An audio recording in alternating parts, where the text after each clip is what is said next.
राम जय जय राम श्री राम जय जय राम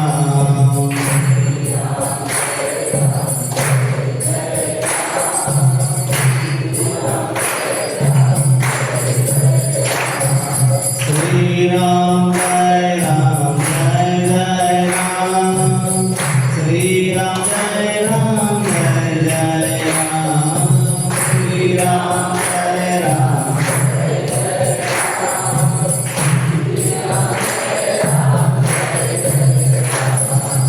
रघुपति राघव पतित पावन सीताराम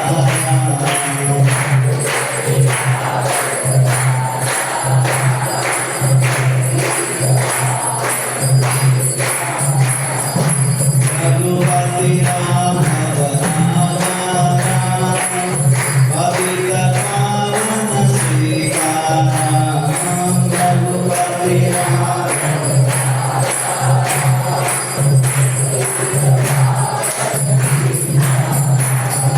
श्री राम जय जय राम श्री राम जय जय राम श्री राम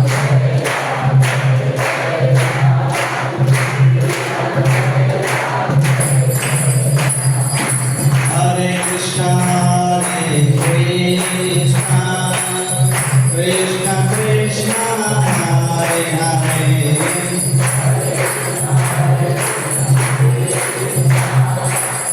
कृष्ण कृष्ण हरे राम राम राम हरे हरे हरे राम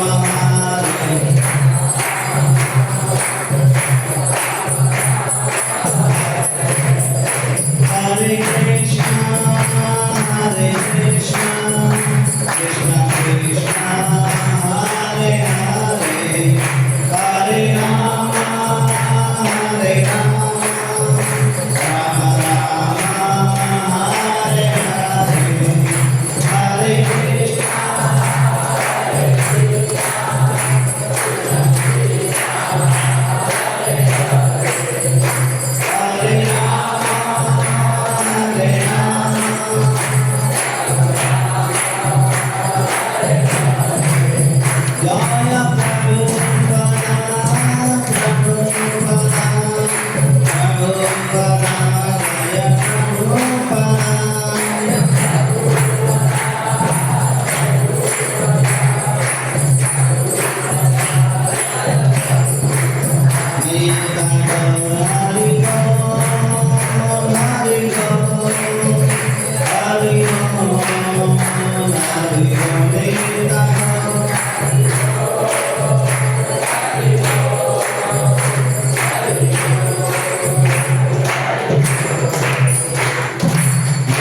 संकीर्तन की श्री गोपाल की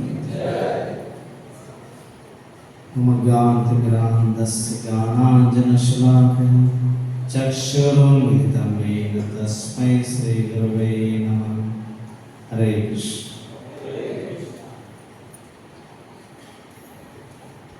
आपण पुढचा विषय चर्चा करत आहोत। अकर्माचे पालन आपल्या व्यावहारिक व पारिवारिक जीवनात कसे करावे। आपण कर्माचे 3 प्रकार बघितले, कर्म, विकर्म आणि अकर्म। कर्म म्हणजे शास्त्रानुसार केलेलं कर्म, विकर्म म्हणजे शास्त्राविरुद्ध केलेलं कर्म आणि अकर्म म्हणजे भगवंता प्रत्यर्थ केलेलं कर्म, त्याला म्हणतात अकर्म। जसं आपण सैनिकाचं उदाहरण दिलं होतं, देशासाठी लढला, त्याच्यामुळे त्याला कुठल्याही प्रकारचे जरी 50 लोकांना त्याचे परिणाम लागले नाही, त्याला म्हणतात अकर्म। तसं भगवंत प्रत्यर्थ जेव्हा कोणी कर्म करतो त्यावेळेस तो त्याला अकर्म म्हणजेच भक्ती। त्याला आपण अकर्म म्हणू किंवा योग म्हणू, गीतेमध्ये भगवान श्रीकृष्ण अर्जुनाला सांगतात की तस्मात् भव अर्जुन, तस्मात् योगी भव अर्जुन, म्हणजे योग ही बन. तर योग म्हणजे काय? योग हा शब्द जो आहे युज धातूपासून आलेला आहे. योगा योगाने भेटणे, योग म्हणजे जोडणे. तर जोडणे म्हणजे जसं आता मग कर्मयोग, आपण कर्मयोग म्हणजे कर्म भगवंताला जोडलं ते कर्मयोग झालं, नाही तर फक्त कर्म झालं. ते कर्म भगवंताला जोडलं त्याला म्हणतात कर्मयोग.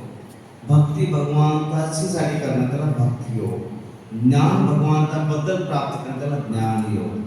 अष्टांग योग, अष्ट जे आपण साधना करतो ते भगवंता प्रत्यक्ष करणं त्याला अष्टांग योग, ध्यान योग, हे योग आहे. तर बऱ्याच वेळेस योगाबद्दल जे आहे वेगवेगळी कल्पना असते की कदाचित त्याला योग म्हणतात, योगी म्हणतात, किंवा फक्त शरीर सौष्ठवासाठी योग नाही आहे, किंवा फक्त चांगलं स्वास्थ्य किंवा अधिक इंद्रियवृत्ती करायची म्हणून योग, योगा करून मग मी चांगलं स्वास्थ्य मिळून काय मजा करत एन्जॉय करत, त्यासाठी योग नाही आहे. किंवा आयुष्य वाढवण्यासाठी, हे फक्त किंवा सिद्धी प्राप्त करण्यासाठी, हे योगाचा एक भाग झाला. पण खरा योग म्हणजे, योग हा शब्द जो आहे युज धातूपासून येतो, त्यामुळे जोडणे, जीव आणि भगवान यांच्यातील संबंध जोडणे त्याला म्हणतात योग. असा व्यक्ती ज्याचे जीवन व कार्य भगवानशी संबंधित असलेला संबंध पुनर्प्रस्थापित करण्यात समर्पित आहे त्याला म्हणतात योगी.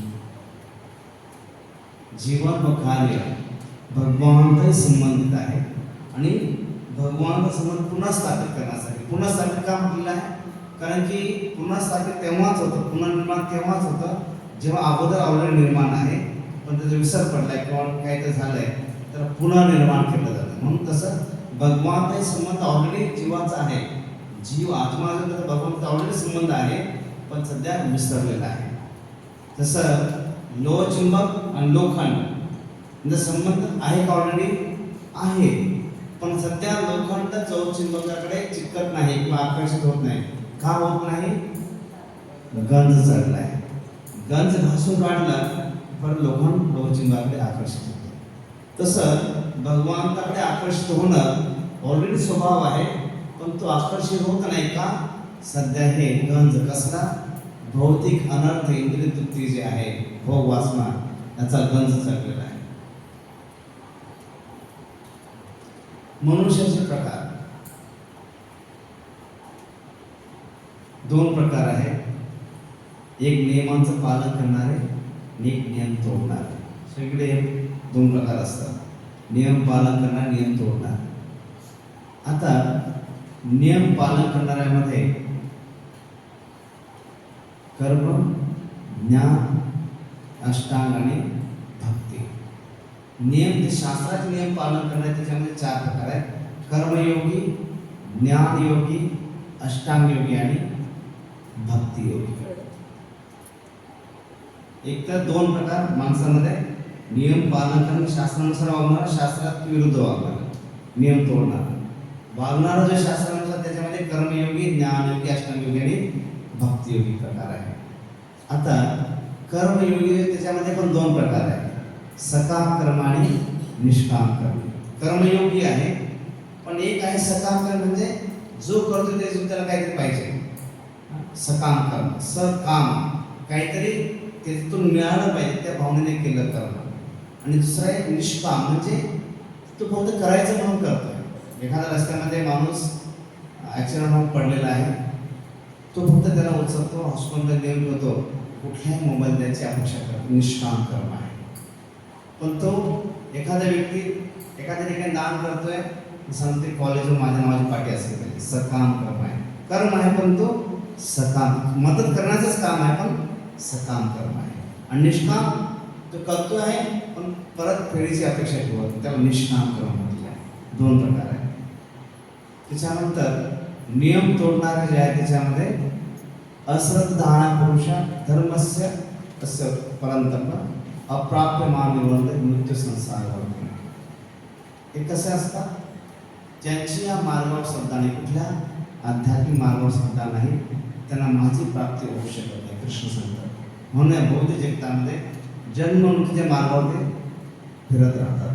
ज्यांची श्रद्धा नाही किंवा नियम तोडण्यामध्ये असतात किंवा मोघाशा, मोघ कर्मा, मोघ ज्ञान, चिकित्सा, हे भगवद्गीतेमध्ये जे नियम तोडणार आहेत त्यांचं वर्णन अशा प्रकारे केलं आहे की जे मोहित झाले कशामध्ये, भौतिक जगामध्येच, इंद्रिय भोगामध्ये मोहित झाले, ते राक्षसी आणि नास्तिकवादी मतांकडे आकर्षित होतात. नास्तिक, माझा देवावर विश्वास नाही, माझा शास्त्रावर विश्वास नाही, मी धर्माला मानत नाही, नास्तिकवाद आहे, त्या मतांकडे तो आकर्षित होतो.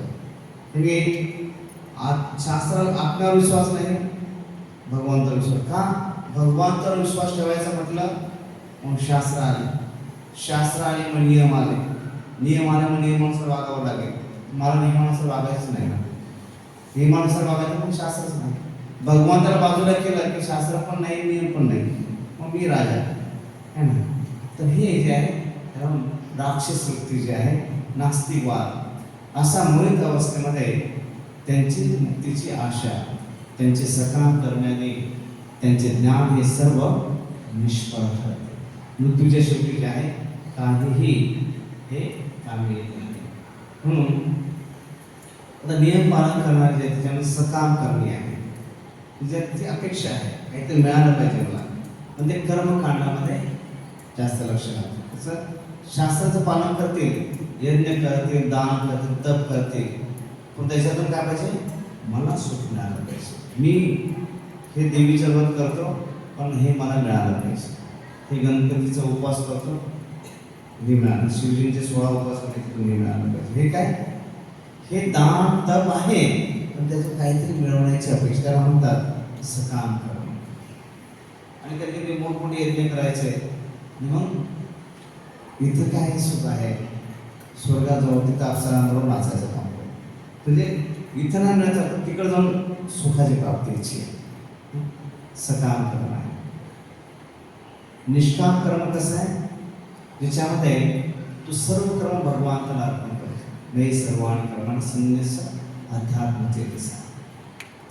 त्यामुळे आत्मेच्या स्तरावर तो कार्य करतो. तो आता शरीर स्तरावर जे आहे, त्या शरीरात जरी असला पण आत्म्याला आवडणारे कार्य तो करतोय, आत्मे स्तरावर तो कार्य करतोय आणि फळाची इच्छा करत नाही. काही जरी कोणाला दान दिलं असेल, कुठले कार्य केलं असेल, त्याच्यातून तो काय करतो की फळाची अपेक्षा करत नाही किंवा मी मानत नाही, ही त्याचा स्वभाव आहे. आणि आता जर म्हटलं की याच्यातून काही फळाची अपेक्षा करायचीच नाही, तर माणूस काय विचार करतो, याच्यातून जर काय फळ मिळणार नाही, पगार मिळणार नाही, काम करायचं. फळ मिळालं तर मग काम करायचं, फळ जर मिळणार नाहीये काम कसं करायचं. निष्काम कर्म जे आहे आळशी नसतो, जरी फळाची अपेक्षा करत नाही पण खूप उत्साहाने काम करतो, त्याला म्हणतात निष्काम कर्म. बघा जगातल्या सगळ्यात मोठमोठ्या काही गोष्टी ज्या घडलेल्या आहेत ना, ह्या व्हॉलेंटरी बेसवर घडलेल्या आहेत. जेव्हा व्हॉलेंटरी कुणी सेवा करतो त्याच्यामध्ये एवढी धडाडी असते. विचार करा, छत्रपती शिवरायांबरोबर जेवढे मावळे होते त्यांना काही पगार होता का? परंतु राज्याची स्थापना, आपला देश, जेवढे आज आपण स्वतंत्र भारतामध्ये जगतो आहे, एवढे स्वातंत्र्यवीर ज्यांनी आपलं जीवन अर्पण केलं तर स्वातंत्र्य करण्यासाठी भारताला, त्यांना कोणी काही पगार दिला का? व्हॉलंटरी. अशी लोक कधीच आळशी नसतात. निष्काम, अपेक्षा नाही की माझं कुटुंबाचं काय होईल, माझं काय होईल, भविष्य काय होईल, भविष्यात माझं लोक नाव काढतील का, कशाची अपेक्षा, फक्त देश स्वतंत्र होण्यासाठी लढायचं, स्वराज्य स्थापनासाठी युद्ध करायचं आहे. निष्काम कर्मे आहे. तसं एखादा भक्त आहे, तो फक्त भगवान सेवेसाठी त्याने जीवन अर्पण करून टाकलेलं आहे. त्याला कोणी पगार देत नाही, त्याला कोणी काही सुविधा असल्या ठीक आहे, नसल्या ठीक आहे, कोणी मान दिला ठीक आहे, ना मान नाही दिला ठीक आहे, त्याचं जीवन जे आहे फक्त भगवान समर्पित आहे, आळस नाही, स्वतःला पण मालक समजत नाही. आज इथे आहे, उद्या आणि पुढे जायला सांगितलं तू तयार आहे, तुम्ही ही माझं कपाट आहे, माझी रूम आहे, माझी संस्था आहे, माझी जागा आहे, नाही त्याच्यामध्ये मालकी हक्क नाहीच आहे. तुम्ही जर इथे गोवर्धन किल्ल्यामध्ये जेवढे ब्रह्मचारी आहेत, हं, त्यांची प्रॉपर्टी काय, त्यांचं एक छोटंसं कपाट असेल, त्याच्यामध्ये त्याची पुस्तकं आहेत, 2-3 ड्रेस आहेत, थोडी त्यांची प्रॉपर्टी आहे. IIT ग्रॅज्युएट, IIT 35 इंजिनियर्स आहेत तिथे, 6 डॉक्टर्स आहेत, MBBS MD डॉक्टर्स आहेत, पण काही प्रॉपर्टी नाही किंवा काही मालकी हक्क नाही की हे कुणाच्या नावावर आहे, की एवढं 2 एकर याच्या नावावर नाही, कोणाच्या नावावर नाही. निष्काम करत हे फळाची इच्छा नाही. तर अशा प्रकारे जे आहे आळस आहे. आणि हा जो कर्मयोग झाला, त्याच्यापुढे ज्ञानयोग आहे. ज्ञानयोग जे आहे त्याच्यामध्ये मौनाम जन्मनामध्ये ज्ञान मानव प्रपत्ते वासुदेव सर्वमित समाहार असतो. अनेक जन्मानंतर वास्तविक ज्ञान होतं की या अस्तित्वातील सर्व गोष्टींच्या कारणाचे परम कारण भगवंत आहेत. अंततः हे सर्व कारण शोधत गेलो, अंततः आपण भगवंतापर्यंत पोहोचतो. सर्व स्रोत आहे, अंततः सर्वांचा स्रोत भगवंत आहे. हे ज्ञान जेव्हा होतं त्याला म्हणतात ज्ञानयोग. तर ज्ञानयोग म्हणजे इथे कर्मफळाचा त्याग केलेला आहे आणि भगवंताचा निराकाराबद्दल ज्ञान आहे आणि तपस्या करतोय, तो ज्ञानयोगी आहे. पुढे मग हळूहळू तो अष्टांग योग. अष्टांगयोगी म्हणजे हे जे 8 अंग आहेत, अष्ट अंग, त्याचे 8 अंग आहेत योगाचे, त्याला अष्टांग म्हटलेलं आहे. यम, आसन, प्राणायाम, प्रत्याहार, धारणा, ध्यान आणि समाधी, हे 8 अंग आहेत हे योगाचे. याला ध्यान योग आपण म्हणतो. हा अष्टांग योग आहे. त्याच्यामध्ये लोक म्हणतात मी योगी आहे, तो 1-2 तास क्लासला जातो योगाच्या, आणि मी आता योगी झालो. मग योग म्हटल्यानंतर हे 8 अंगाला आहेत. त्याची पहिली गोष्ट यम म्हणजे अहिंसा. कोणीही हिंसा करून योग करू शकत नाही, योगी बनवू शकत नाही. अहिंसा, सत्य, आस्तिक्य म्हणजे त्याचा भगवंतावर विश्वास, आस्तिक्य विश्वास असला पाहिजे. जीवनात ब्रह्मचर्याचं पालन असलं पाहिजे, ऊर्ध्वर येतात. आणि अपरिग्रह, तो फक्त पाहिजे अपरिग्रह, तो धारण करण्यासाठी तयार नसतो, फक्त तो त्याग करण्यासाठी तयार. त्याला म्हणतात यम. त्याचा नियम, त्याने नियम पालन कशाचे, शौच, जीवनामध्ये पवित्रता ठेवली पाहिजे. संतोष जी आहे त्याच्यामध्ये समाधानी आहे. तप, तपस्या करण्यासाठी आता 1 वाजता जेवणाचा टाईम आहे आणि तुम्ही सर्व योगी आहात, 3 वाजेपर्यंत थांबणार आहे. पण आता पहिला दिवस योगी बनले तुम्ही चालेल ना, पण नाही 1 वाजला, टेन्शन घेऊ नका. पण जरी उशीर झाला तयार आहे तपस्या करण्यासाठी. तप, स्वाध्याय, अभ्यास करण्यासाठी स्वाध्याय. जीवनामध्ये सकाळी लवकर उठणं, लवकरच उठणं, सकाळी उठल्या योगा करणं, त्याबरोबर काही भगवंताचं ध्यान करणं, नामस्मरण, हे सर्व स्वाध्याय आहे. त्याच्यामध्ये आपण आत्मप्रगती करतो आहोत, त्याच्याद्वारे आत्म्याला भगवंता जवळ घेऊन जातो आहोत. स्वाध्याय. ईश्वर परिधान म्हणजे जीवनामध्ये ईश्वराचं अधिष्ठान त्याने धारण केलं आहे, त्यामुळे ईश्वर परिधान. त्याच्यानंतर मग आसन. आता होतं काय जगामध्ये 2-4 आसनं केले, प्राणायाम आम्ही योगी झालो नाही. हे सगळं 8 गोष्टी आल्या त्याच्यामध्ये.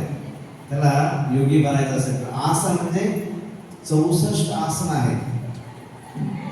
मी इथे योगासन करता, किती आसन करता येते नाव सांगा एक आसनाचं. कोण कुठे आसन करतात?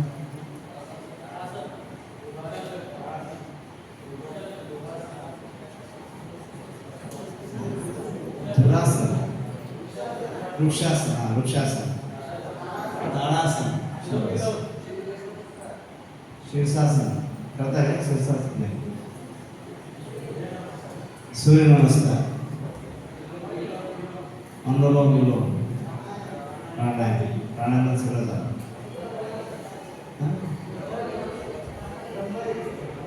ब्रह्मध्यान, कपालभाती अजून प्राणायाम जास्त करतो. शेवाळून दररोज करतात. सोपं आहे का? ॲक्च्युली शेवासन खऱ्या अर्थाने करायचं तर थोडं सोपं नाही. खूप छान. तर बरेच असते 64 आसनं आहेत. त्याच्यासाठी आपण 4, 5, 6 करतो. त्याच्यानंतर प्राणायाम, म्हणजे प्राणायाममध्ये प्राणवायूचे नियंत्रण. प्राणायामद्वारे यम हठयोग, म्हणजे स्वतःला तो प्राणवायूला नियंत्रण करतो. काल पण आपण चर्चा केली की जेव्हा आता सर्वसाधारण 40-50 सेकंदपर्यंत माणूस श्वास रोखू शकतो. हळूहळू श्वास जो आहे 1 मिनिट रोखला, 2 मिनिट रोखला, अर्धा तास रोखला, त्याचं आयुष्य तेवढं वाढतं, दीर्घ आयुष्य होतं. आणि प्राणायामद्वारे जे आहे श्वास नियंत्रण झाल्यामुळे त्याच्या रक्तप्रवाहामध्ये सुद्धा फरक होतो. मनावर त्याचा खूप चांगला प्रभाव पडतो. पण योग्य प्रकारे हे करणं खूप आवश्यक आहे. ते प्राणवायूचे नियंत्रण. त्याच्यानंतर प्रत्याहार. प्रत्याहार म्हणजे इंद्रियांना रोखून धरणे. कसं इंद्रियांना रोखून धरणं? एखादी गोष्ट समोर आली आहे, दूर करणं. आता मोबाईल समोर आहे, अभ्यासाची वेळ आहे, मोबाईल घ्यायचा का नाही? इंद्रियांना मन म्हणत आहे, डोळे म्हणतात बघ बघ, हात म्हणतात घे ना, हातामध्ये घे ना, नाही. का? अभ्यासाची वेळ आहे, झोपायची वेळ आहे, नामस्मरणाची वेळ आहे. मोबाईलला इंद्रियांना रोखणं. समजा एखाद्या काही खाण्यापिण्याच्या गोष्टी असतील, आपल्याला त्याच्यामुळे त्रास होतो आहे, इंद्रियांना रोखणे. ते सर्व जे आहे त्याला म्हणतात प्रत्याहार. अस्वीकार करणं, आवश्यक नाही आहे त्या गोष्टीला त्याग करणं. त्याच्यानंतर मग एकाग्रता, धारणा. धारणा म्हणजे जेव्हा तो इंद्रियांना रोखतो, म्हणजे इंद्रियांना नियंत्रण करतो, मन एकाग्र होण्यासाठी मदत होते. जोपर्यंत इंद्रिय नियंत्रणात नाही आहे, मन एकाग्र होऊ शकत नाही. विचार करा की एखादा रथ आहे, रथाला 5 घोडे आहेत. रथ आहे, त्याला 5 घोडे आहेत. रथाचा सारथी आहे, लगाम सारथ्याच्या हातामध्ये आहे आणि त्या रथामध्ये प्रवासी बसलेला आहे. तर रथाला 5 घोडे, त्याचे लगाम सारथ्याच्या हातामध्ये आहे. रथाला कंट्रोल कोण करणार? सारथी ना. सारथ्याने जर रथ कंट्रोल नाही केला तर घोडे काय करतील? इकडे तिकडे जातील आणि खड्ड्यात पडतील. तसं शरीराचा रथ आहे, ह्याचे शरीराच्या रथाचे 5 घोडे कोण आहेत? 5 इंद्रिय, जीवा, कान, नाक, डोळा, त्वचा. 5 ज्ञानेंद्रिय रथाचे 5 घोडे आहेत. रथाचे लगाम म्हणजे मन, लगाम म्हणजे मन, आणि सारथी कोण आहे? बुद्धी. रथामध्ये बसलेला प्रवासी जीवात्मा. जोडा लावा. रथ काय? जोडा लावायचा आहे. रथ म्हणजे कोण? शरीर. घोडे म्हणजे कोण? 5 घोडे कोण? 5 इंद्रिय. लगाम म्हणजे कोण? मन. सारथी म्हणजे बुद्धी, आणि प्रवासी कोण आहे? जीवात्मा. शरीरामध्ये जीवात्मा बसलेला आहे. बुद्धीने मनाचं लगाम कंट्रोल करून इंद्रियांना रोखणे, घोड्यांना कंट्रोल करणे. पण जर सारथी मनाला कंट्रोल करून घोड्याला सांभाळण्यात काय होणार? इंद्रिय जे आहे, डोळे म्हणा मला हेच बघायचं आहे, कान म्हणतो मला हे याचं ऐकायचं आहे, जीभ म्हणजे मला हेच खायचं आहे. रथ काय होईल? इकडे तिकडे खड्ड्यात जाईल. म्हणून मनाला कशाच्या बुद्धीद्वारे एकाग्र करणे, त्याला म्हणतात धारणा. आणि मग ध्यान. मन एकाग्र झालं त्याचं ध्यान लागतं. मन जर एकाग्र झालं नाही, ध्यान करू शकत नाही. ध्यान करण्यासाठी काय पाहिजे? पहिलं मन एकाग्र पाहिजे. मन एकाग्र होण्यासाठी इंद्रिय नियंत्रणात पाहिजे. म्हणून आपण मागच्या चर्चा केली की नशा करू नये, हे करू नये. त्यासाठी इंद्रियांना जर रोखलं तर मन एकाग्र होऊ शकतं. आजकाल विद्यार्थ्यांना विचारलं कसं चालला अभ्यास, ठीक आहे, परत कसं चाललं, करतोय मी आणि मनच लागत नाही. सगळ्यात मोठा प्रॉब्लेम विद्यार्थ्यांमध्ये मन लागत नाही अभ्यासामध्ये. का मन लागत नाही माहिती? सगळ्यात मोठा प्रॉब्लेम टी व्ही, मोबाईल. काय होतं, जेव्हा मोबाईलमध्ये टी व्हीमध्ये आपण पिक्चर बघतो, पिक्चरमध्ये काय असतं, हिरो नसतो, हिरोईन नसते, फायटिंग सगळं चालू असतं. डोळ्यांना फाईट, डान्स या सगळ्या गोष्टी बघून सवय होते. आणि क्लासमध्ये बसला, टीचर फायटिंग करतो का, नाचतो का, नाही ना. डोळ्याला काय बघायची सवय झाली, नाचताना फायटिंग करताना बघून सवय झाल्यामुळे टीचर ते करत नाहीये म्हणून पळायला लागतात. कारण मनाला त्या गोष्टीत आपण सवय झाली आहे. म्हणून जर चांगला अभ्यास करायचा असेल, वाचताना पण तसं होतं. वाचताना पुस्तकं नाचत नाही, अभ्यास पुस्तकं शिकणे असतं ना. त्याच्यामुळे काय होतं की मन एकाग्र होत नाही, एखाद चंचल गोष्टी जास्त बघून सवय झाली. पण ज्याला चांगली प्रगती करायची आहे, यशस्वी बनायचं आहे, मोबाईल वापरला पाहिजे. मोबाईल वापरल्याशिवाय माणूस राहू शकत नाही. वैयक्तिक यासाठी ते आवश्यक आहे. परंतु अति वापर मोबाईल, टी व्ही जो आहे, आपलं करिअर ध्वस्त करण्यासाठी 100% मदत करणार. जर तुम्हाला चांगलं करिअर बनवायचं असेल तर आपल्याला पुण्याला एक आपलं स्वतःचं कॉलेज आहे, इस्कॉनचं कॉलेज आहे, तिथे पण हॉस्टेल आहे. मुलं 11वीपासून ते 12वी नीटची एक्झाम, जेईची एक्झाम त्यासाठी त्यांना प्रिपेअर करतात. पण त्यांना मोबाईल अलाउड नाही आहे. मोबाईलच अलाउड. जेवढे मोठमोठे चांगले हॉस्टेल्स किंवा तिथे लाखो रुपये फी भरतात, पण हॉस्टेलमध्ये मोबाईल अलाउड नाही. का अलाउड नाही? कारण की सध्या सगळ्यात जास्त अभ्यासावर जर विचलित करणारा असेल अभ्यासापासून तो मोबाईल आहे. किती जणांना याच्यामध्ये ह्या गोष्टी पडतात, हात वर करतात. सगळ्यांना माहिती की ह्या सगळ्या गोष्टी ती घात, खूप प्रामाणिक घात सगळे. तर हे जे आहे हे खूप खूप मोठं काय व्यसन आहे. एखाद्याला सिगरेटचं व्यसन आणि बाकीचं व्यसन ना, त्याच्यापेक्षा भयंकर व्यसन जे आहे आज मोबाईलचं आहे. आणि त्याच्यातून वाढणारा स्ट्रेस हा खूप वेगळा आहे. बघा, पूर्वी 2 मित्रांमध्ये भांडण झालं, खूप विषय समजायचं. आता 2 मित्रांमध्ये भांडण झालं, 1 मिनिटात कळत स्ट्रेस आला. कुठंतरी युद्ध झालं, 1000 मारले गेले, न्यूज आली, हृदयामध्ये भीती निर्माण झाली.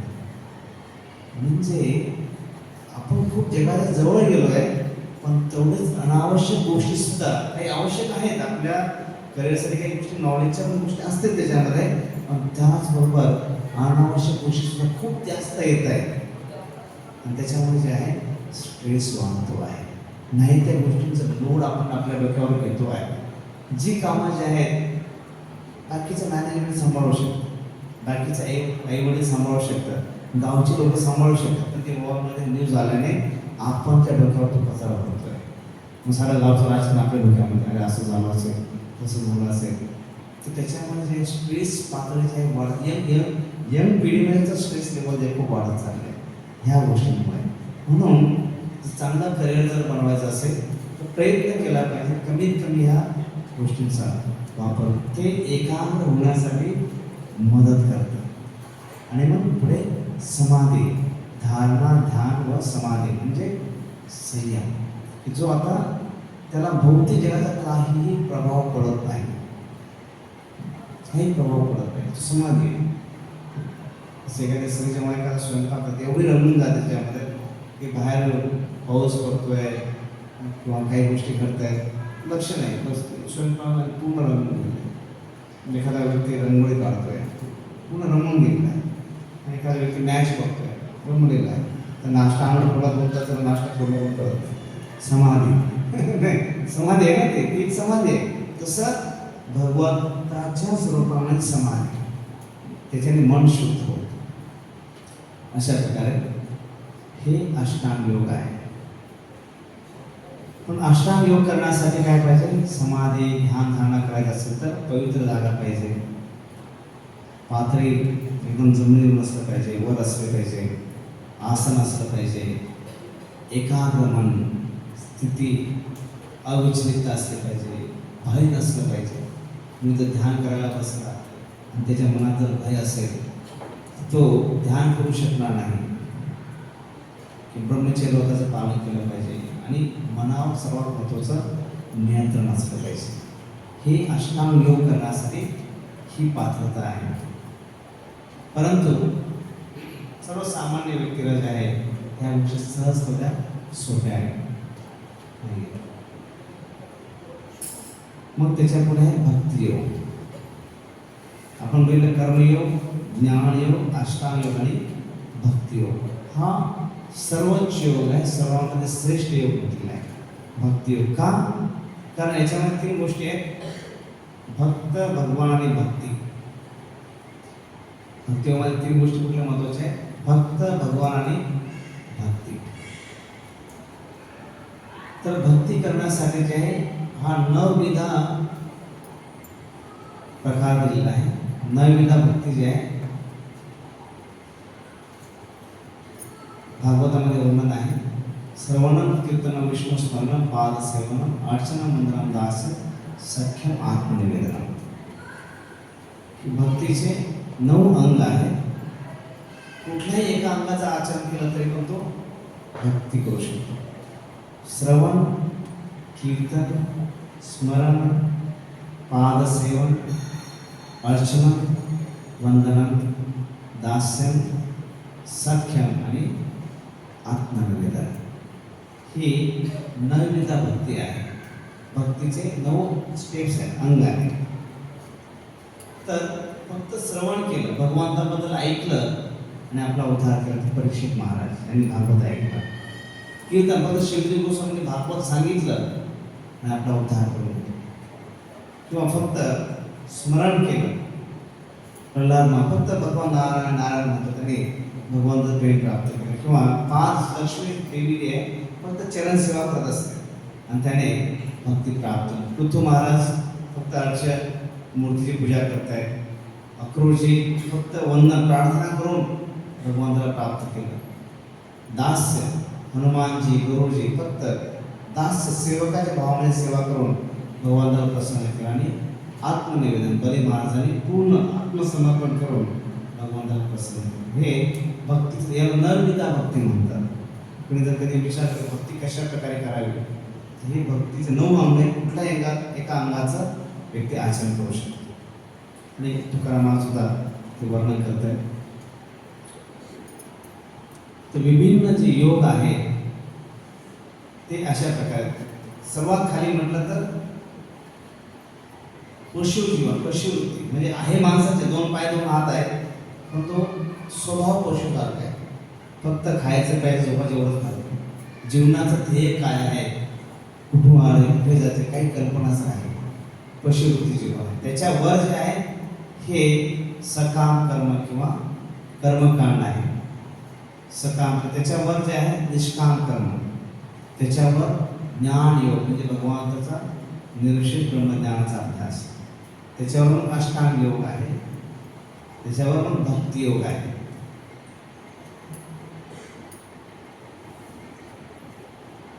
अशा प्रकारे हा क्रम आहे. खालून वरपर्यंत जातो. सर्वश्रेष्ठ क्रम एक पायरी आहे भगवंताला प्राप्त करण्याची. तर मग दैनंदिन जीवनामध्ये हे जे काही भक्ती आहे त्याचं आचरण कसं करायचं, तर मग ज्ञान आणि विज्ञान. बघा, एक आहे जसं आता 4-5 दिवस आपण काय केलं, नॉलेज, थेरी ऐकली की भगवंत काय आहे, आत्मा काय आहे, भक्ती काय आहे, सर्व आपण तिथे चर्चा केली. पण त्याचं विज्ञान, जेव्हा त्याचं आचरण करू त्याला म्हणतात विज्ञान, त्याचा प्रयोग करू ते म्हणतात विज्ञान. म्हणून भगवद्गीता जी आहे हे एक सायन्स आहे, विज्ञान आहे. तर भगवान कृष्णाने भगवद्गीता ऐकण्यासाठी अर्जुनालाच का निवडलं? कोण सांगितलं? गीता कृष्णाने अर्जुनाला सांगितली ना. फक्त अर्जुनाच काय तर भीष्म पितामह होते, युधिष्ठिर होते, सगळे होते ना. अर्जुनाच का निवडलं असेल? एखाद्या संन्यासी साधूला का निवडलं? गीता तर एखाद्या साधूला सांगितलं जाऊ शकते, पण त्याने अर्जुनाला का निवडलं? कारण भगवंताला नाही तिथं कलियुगामध्ये लोक अनेक कारणाने देखील का भक्ती करायची नाही. तसं एक असतं की भगवद्गीता आचरण न करण्यासाठी अनेक कारणं असतात. एक तर भगवद्गीता ही म्हाताऱ्या लोकांसाठी, वृद्धांसाठी. आपलं तर आता 4 दिन की जिंदगी मजा करो, एन्जॉय, मजा करण्यासाठी जीवन आहे, तारुण्य आहे. परत काय असे दिवस येणार आहेत का? काय मला तुम्ही काही पण सांगता नाही. पण हा गैरसमज आहे की फक्त वृद्धांसाठी नाही. कोणी म्हातारपणाची व्याख्या सांगेल का? म्हातारपण कशाला? कोण सांगेल म्हातारपणाची व्याख्या? म्हातार म्हणजे काय? म्हातार कसं कुणाला म्हणतो आपण? शरीर कमकुवत झालं आणि म्हातार कुणाला म्हणतो? वय जास्त आहे. छान करायचं. आता कोणी अशक्त आहे, एखादा व्यक्ती अशक्त म्हणून कोण अशक्त होऊ शकतो? कारण जन्मापासून अशक्त असू शकतो.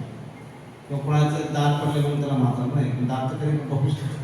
कोणाचे पांढरे केस आहे पण त्याला म्हातारा म्हणून नाही, पण पांढरे केस 20 वर्षामध्ये पण होतं नाही. म्हातार म्हणजे वय जास्त म्हणजे काय? तो आता वयोमर्यादा जर 100 वर्षाची आहे, 90 वर्षाची आहे, त्याच्या जवळ पोहोचलाय. म्हणजे कोणाच्या 100 वर्षात मृत्यू होणार आहे, त्याच्या जवळ पोहोचलाय, तर आपण म्हातार म्हणतो. बरोबर ना? मला सांगा, कधी मरण्याची काही गॅरंटी आहे? कोण कधी मरण्याची काही गॅरंटी आहे का? कधी कोण म्हणू? प्रत्येक म्हाताराच पाहिजे ना, त्याचा बघितलं तर प्रत्येक मृत्यूच्या जवळ आहे. कधी होणार काही गॅरंटी नाही. म्हणून भगवद्गीता हे वृद्धांसाठी आहे, जरुरी नाही. म्हणून अर्जुनाला सांगितले की अर्जुन तरुण आहे, वृद्ध आहे. तसेच कधी कधी हा गैरसमज की भगवद्गीता जे आहे हे संन्यासांसाठी, साधू लोकांसाठी, जे आश्रमामध्ये राहतात, वेळाची वेळ असतो त्यांच्यासाठी नाही. अर्जुन कोण होते? क्षत्रिय होते, राजा होते. त्यांनाही युद्धाच्या भूमीवर सांगितले. आणि कुणी म्हणतं काय? हो, वेळच नाही भगवद्गीता वाचायला. विचार करा, अर्जुनाने कधी गीता ऐकली? 2 युद्ध सैन्य एकत्र आलेला आहे. इकडे पांडव सेना, इकडे कौरव सेना आहे. आता शंखनाद झालेला आहे, युद्ध सुरू होणार आहे. आणि त्यावेळेस अर्जुनाचं कोणतं झालं नाही. कृष्ण अर्जुना 1 तास गीता सांगतात. म्हणजे गीता कधी ऐकली? एकदम निवांत, शांत, सर्व संपलेलं आहे. मग गीता ऐकली का? एकदम वेळ मिळाला नाही, इमर्जन्सी होती त्यावेळेस गीता वाचली, गीता ऐकली. तसं जीवनामध्ये जर आपल्याला काही जीवनात असे प्रसंग येतील की ज्याच्यातून आपण सुटू शकू, तर जसं अर्जुनाच्या मनात डिप्रेशन आलं, प्रत्येका जीवनामध्ये कधी कधी डिप्रेशनमधून जावं लागतं, नैराश्यातून जावं लागतं, अपयशातून जावं लागतं, संघर्षातून जावं लागतं. त्याच्यातून बाहेर काढण्यासाठी गीता आहे. म्हणून गीता वेळ मिळेल तेव्हा वाचेल असं नाही. वेळ मिळाला लगेच वाचलं पाहिजे, वेळ काढला पाहिजे. किंवा कधी कधी लोकांना भगवान प्रोत्साहन देते तेव्हा वाचू.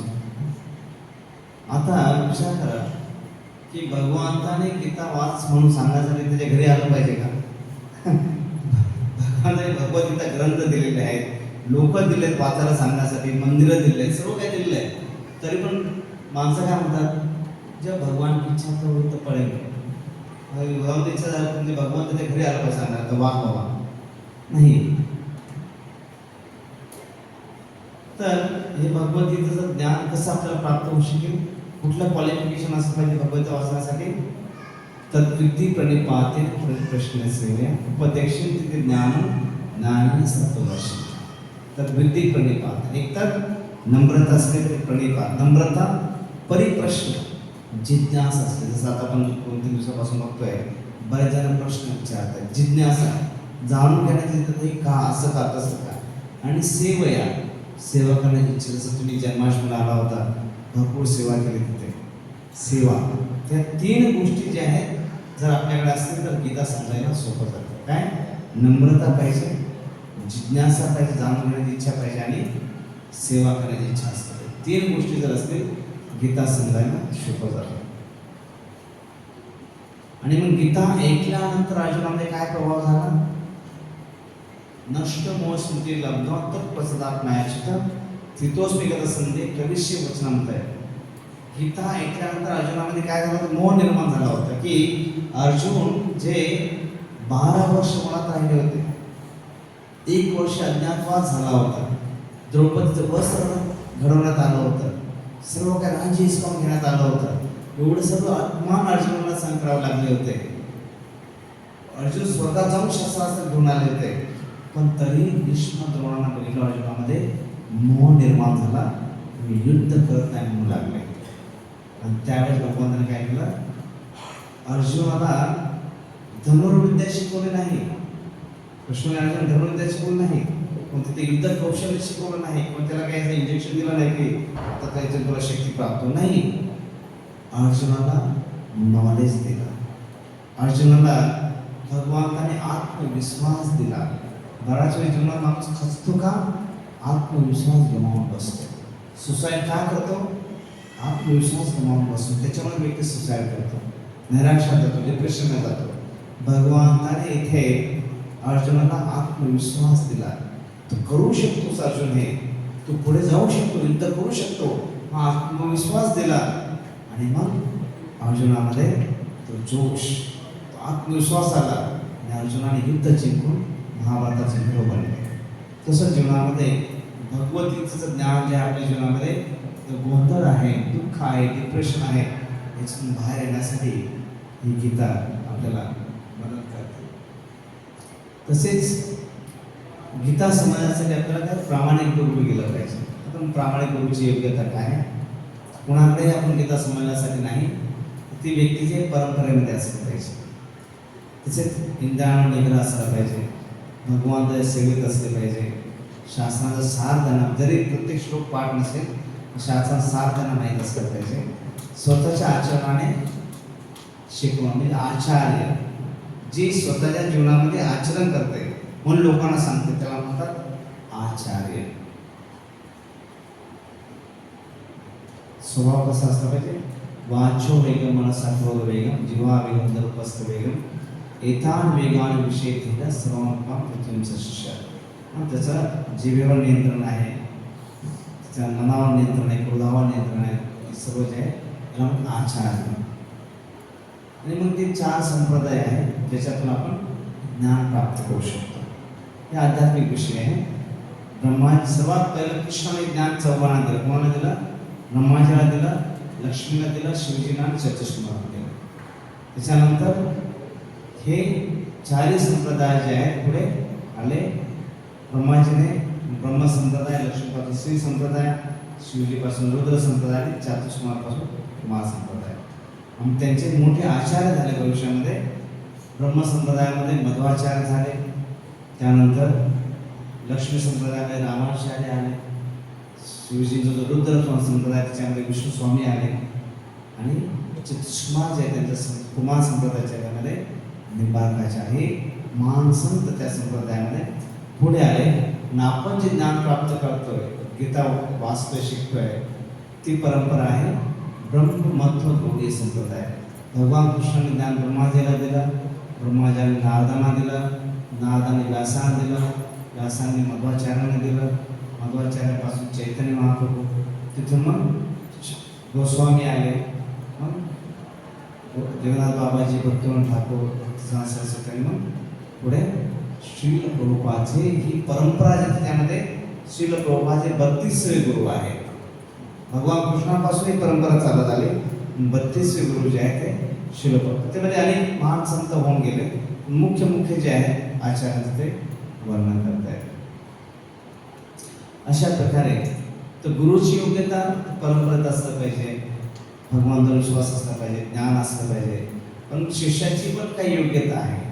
जर आपल्याला ज्ञान प्राप्त करायचं आहे, भक्ती करायची तर त्याच्याकडे प्रणिपात, परिप्रश्न आणि सेवया या 3 गोष्टी ज्या आहेत, नम्रता असली पाहिजे, जिज्ञासा असली पाहिजे आणि सेवा करण्याचा भाव असला पाहिजे.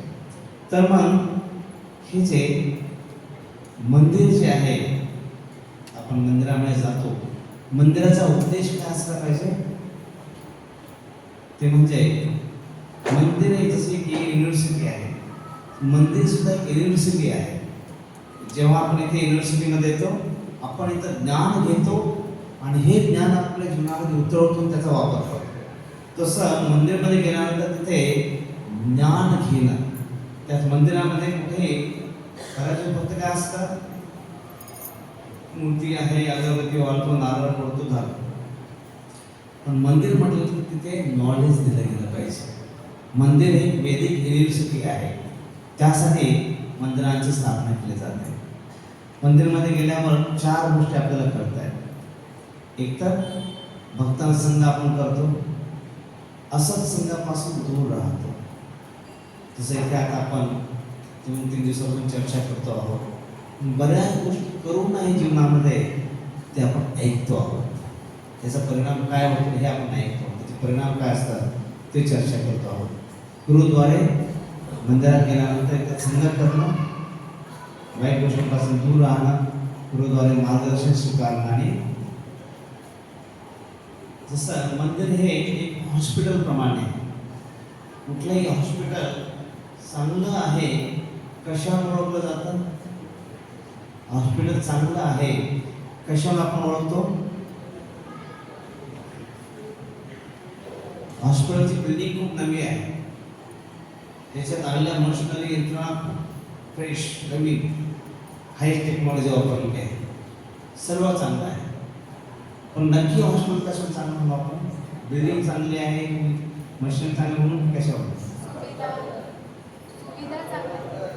चांगला उच्च, चांगले डॉक्टर्स तिथे आहेत. हॉस्पिटल चांगलं कशाला म्हटलं जातं की विचार करायचे, नवीन बिल्डिंग आहे, मशिनरी नवीन आहे, सगळं नवीन आहे, पेशंट गेला परत बाहेरच येत नाही. हॉस्पिटल चांगलं म्हणू का? नाही. हॉस्पिटल चांगलं कशाला म्हणते? डॉक्टर चांगले आहे, स्टाफ चांगला आहे, उपचार चांगला होतोय, त्याला हॉस्पिटल चांगलं म्हणतो. तसं मंदिरमध्ये जेव्हा आपण जातो, मंदिरमध्ये गेल्यानंतर 4 गोष्टी त्याच्या बरोबर घडल्या पाहिजे. जसं हॉस्पिटलमध्ये जेव्हा आपण जातो 4 गोष्टी घडतात, बरोबर आहे. एक तर आपण हॉस्पिटलमध्ये गेल्यावर डॉक्टर आपल्याला काय आजार झाला ते सांगतात, बरोबर, कशामुळे झाला ते सांगतात, त्याच्यावर उपाय काय ते सांगतात, आणि मग जाताना औषध बरोबर देतात. 4 गोष्टी होतात की नाही हॉस्पिटलमध्ये गेल्यावर? काय आजार झाला, कशामुळे झाला, त्याचा उपाय काय, आणि हे त्याच्यावर औषध आहे, औषध घेऊन पाठवलं, त्याला म्हणतात. तसं मंदिर हे सुद्धा एक हॉस्पिटल आहे. ह्या जगात प्रत्येक व्यक्ती भवसागरामध्ये अडकलेला आहे, जन्म मृत्यूच्या याच्यामध्ये दुःख भोगतो आहे, अनेक जीवनामध्ये संघर्षातून जातोय, कधी मानसिक रोग आहे, कधी आधी भौतिक अनेक प्रकारचे त्रास आहेत. याच्यातून कसं बाहेर पडायचं, तर जेव्हा मंदिरमध्ये जातो त्याला ही पहिली गोष्ट कळली पाहिजे, मला काय आजार आहे. जसं आता आपण इथे 2 दिवसापासून आहोत, आपल्याला हे कळालं की मला दुःख कशामुळे आहे, बरोबर आहे. कुठले दुःख कळाले आपल्याला? कुठले 4 दुःख आहे? पहिल्या दिवशी आपण शिकलो, जन्म मृत्यूचा राग आहे, आधी भौतिक आधी, म्हणजे काय आजार आहे कळाला. त्याच्यानंतर का झालाय, आपण भगवंतावर हट्ट केला, इच्छा द्वेषमधून द्वंद्व होईल, मग हे भौतिक जगत एक जेल प्रमाणे आहे. का झाला, तर हट्ट केला मला भोग करण्यासाठी जायचं नाही. आता मग याच्यावर उपाय काय? आपण एक सर्व धर्मांपैकी मा एकम शरणम व्रज अहम त्वां सर्वपापं शेषं साक्षी, की आपण भगवंताला शरण जाणं हा उपाय आहे. का तर ते सृष्टीचे स्रोत आहे, दुःखातून बाहेर पडायचं तर तेच याच्यातून बाहेर पडू शकतात. मग भगवंताला शरण जाणं हा उपाय झाला. आता उपाय करायला पण नक्की करायचं काय ते आता आपण बघणार आहोत. हे 4 गोष्टी ज्या आहेत कळत आहेत. तसं पारिवारिक जीवनामध्ये कृष्ण भावना कसं आचरण करता येईल. कुणी म्हणेल होय तुम्ही तर आसाममध्ये राहताय, तिथं मंदिर आहे, मूर्ती आहेत, सर्व वातावरण आहे, म्हणजे घरगृहस्थी आहोत, घरामध्ये कसं काय हे पालन करता येऊ शकतं. तसं म्हणजे आपण अवधच बघितलं होतं की 4 गोष्टी ज्या आहेत करू नये, 4 गोष्टी कराव्या. मग घराला मंदिर बनवणे. घराला मंदिर बनवणं म्हणजे आता गेलो घरावर कळस लावायचा का नाही. घराला मंदिर बनवणं म्हणजे मंदिरचं वातावरण घरामध्ये निर्माण. घराला मंदिर ते फिजिकली घर बदलायची गरज नाही. तसं हॉस्पिटल जे आहे कशामुळे बदलतं, हॉस्पिटलचं वातावरण तिथे आहे. हे एक इन्स्टिट्यूट आहे. कशावर, इन्स्टिट्यूटचं इथे वातावरण आहे, टीचर्स आहे, सगळ्या सुविधा आहे, शिकतो आहे, मशिनरी आहे, या सगळ्याच्या एक इन्स्टिट्यूटचं वातावरण आहे. तसं घरामध्ये घराला मंदिर बनवणं म्हणजे घराला एक कळस चालवायचं नाही, तर घरामध्ये मंदिरचं वातावरण जे आहे ते निर्माण करणं आहे. मग कसं निर्माण केलं जाऊ शकतं. एकतर घरात भगवंताला प्रमुख स्थान देणे, नैवेद्य दाखवणे, आरती करणे, घरातील सर्व सदस्यांना क्रियांमध्ये सहभाग घ्यायला लावणं. तर घरामध्ये कुणी करू शकतो. घर गृहस्थीमध्येही आपण सहज भक्ती करू शकतो 4 गोष्टी केल्याने. A, B, C, D. सर्वांना माहिती. A for, B for, C for, D for. हे ABCD शाळामध्ये शिकतो. आता आपण नवीन ABCD शिकणार आहे. चालेल. A for association. A for association म्हणजे संघ करणे. असोसिएशन करणे म्हणजे संघ करणे. B for books. B for books म्हणजे ग्रंथ, Gita, Bhagavat. B for books. C for chanting.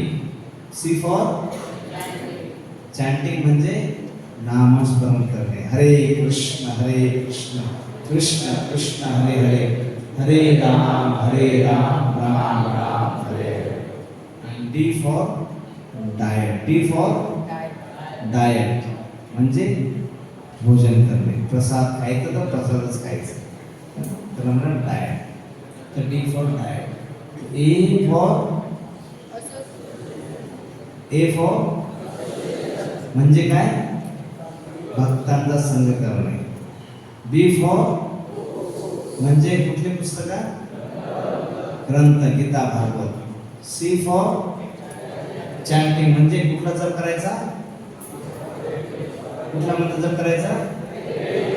हरे कृष्णा कृष्णा कृष्णा हरे हरे, हरे राम राम हरे. D for diet. D for म्हणजे खायचं तर नैवेद्य दाखवून प्रसाद खायचा. 4 गोष्टी कोणीही कुठेही कसंही करू शकतो. तशा प्रकारे घरामध्ये प्रमुख स्थान भगवंताला देणं का म्हटलेलं आहे. कारण घराला संस्कृतमध्ये भवन म्हणतात. संस्कृतमध्ये घराला काय म्हणतात, भवन. आपण सुदामा भवन, कृष्ण भवन, राम भवन. भवन मधला भ म्हणजे भगवन. भवन मधला भ म्हणजे भगवन. भवन मधला भ काय राहतं, काय राहतं. वनामध्ये कोण असतात, हिंस्र प्राणी आपल्या स्वार्थासाठी लढत राहतात, बरोबर. तर घरामध्ये जर भगवंताला जर कोण राहतं, तिथे फक्त आपल्या इंद्रिय भोगासाठी लोक भांडत राहते. मग घरामध्ये भगवंताचे अधिष्ठान पाहिजे. पण कधी बऱ्याच वेळेला आपण धार्मिक आरती वगैरे म्हणतो, तसं एक आरती म्हणतो आपण, ओम जय जगदीश हरे, जन मन धन सब कुछ है तेरा, तेरा तुझको अर्पण क्या लागे मेरा. तर ओम जय जगदीश हरे. ओम जय जगदीश हरे, तन मन धन सब कुछ है तेरा. म्हणतो तेरा आहे, पण वागताना कसं वागतो? तन मन धन सब कुछ है मेरा, मेरा मुझको अर्पण क्या लागे तेरा, मैं स्वामी घर का. म्हणजे घर बांधताना आपल्यासाठी घर बांधलं, मोठा बंगला बांधला, मोठा फ्लॅट बांधला, आणि भगवानचं स्थान कुठे? जिन्याचे खाली. आपल्याला खायला 5 पकवान आहे, डायनिंग टेबल आहे, भगवानला काय अर्पण करायचं? खडी साखर, ती पण 15 दिवसांनी मुंग्या लागू बदलायचं. भक्ती झाली का? विचार करा, भगवंताने काय कमी केलेलं आहे की आपण सगळ्या गोष्टी वापरतो या जगामध्ये, पैसा खर्च करतो. आपण कपडे वापरतो, पैसे खर्च करतो, घर बांधतो, पैसे खर्च करतो, मोबाईल वापरतो, पैसे खर्च करतो, इलेक्ट्रिसिटी वापरतो, पैसे खर्च करतो. या सगळ्या गोष्टींसाठी आपण पैसे खर्च करतो, बिल भरतो. कधी आपण सूर्यप्रकाशचं बिल भरलंय? सूर्यप्रकाश नाही, जीवन नाही, फ्री ऑफ कॉस्ट. विचार करा, आपण सगळ्या गोष्टीसाठी पैसे खर्च करतो. कधी ह्या पावसाचं बिल भरलंय? पाऊस नाही, जीवन नाही, पण पावसाचं कधी बिल भरला नाही, तरी पण फुकट भगवान पाठवत आहे. निसर्ग आहे, पण फुकट ह्या गोष्टी दिल्या जात आहेत. इटलीमध्ये कोरोनाच्या काळामध्ये पहिली कोरोनाची जेव्हा लाट आली, एक 96 वर्षाची स्त्री ॲडमिट झाली, आणि जेव्हा ती चांगली होऊन बाहेर आली, तिच्या हातामध्ये बिल दिलं. डॉक्टरांना खूप आनंद झाला की 96 वर्षाची स्त्री वाचली कोरोनामध्ये, आनंद झाला. आणि जेव्हा तिच्या हातामध्ये बिल दिलं तर 6 लाखाचं बिल होतं. ते रडायला लागले, 6 लाखाचं बिल. डॉक्टर म्हणाले की तू चिंता करू नको, पैसे नसतील आम्ही तुला काहीतरी मदत करू, ट्रस्टला सांगू, रडू नकोस. ती म्हणले की असं नाही की माझ्याकडे 6 लाख रुपये नाही, मी 6 लाख रुपये बिल देऊ शकते, तू 6 रुपये भरू शकतो, रडते कशाला? ती म्हणते मी याच्यासाठी रडते की 6, 8, 10 दिवस जे मी इथे ॲडमिट राहिले आणि व्हेंटिलेटरवर तुम्ही जो मला कृत्रिम ऑक्सिजन दिला, 10 दिवसाचं कृत्रिम ऑक्सिजनचं जर 6 लाख रुपये बिल झालंय, जन्मापासून देवाने दिला ऑक्सिजन मी घेते, देवाचं किती बिल द्यायचं? त्या देवाचं जन्मापासून मी ऑक्सिजन घेते, 10 दिवसाचं ऑक्सिजनचं बिल जर कृत्रिम ऑक्सिजनचं बिल जर 6 लाख झालंय, देवाने दिला ऑक्सिजन जन्मापासून घेते, त्याचं किती बिल द्यायचं आहे? तर का आपण एवढं सर्व जर फ्री ऑफ कॉस्ट जीवनावश्यक गोष्टी, ऑक्सिजन नाही, हवाचं नाही, नाक पण बंद,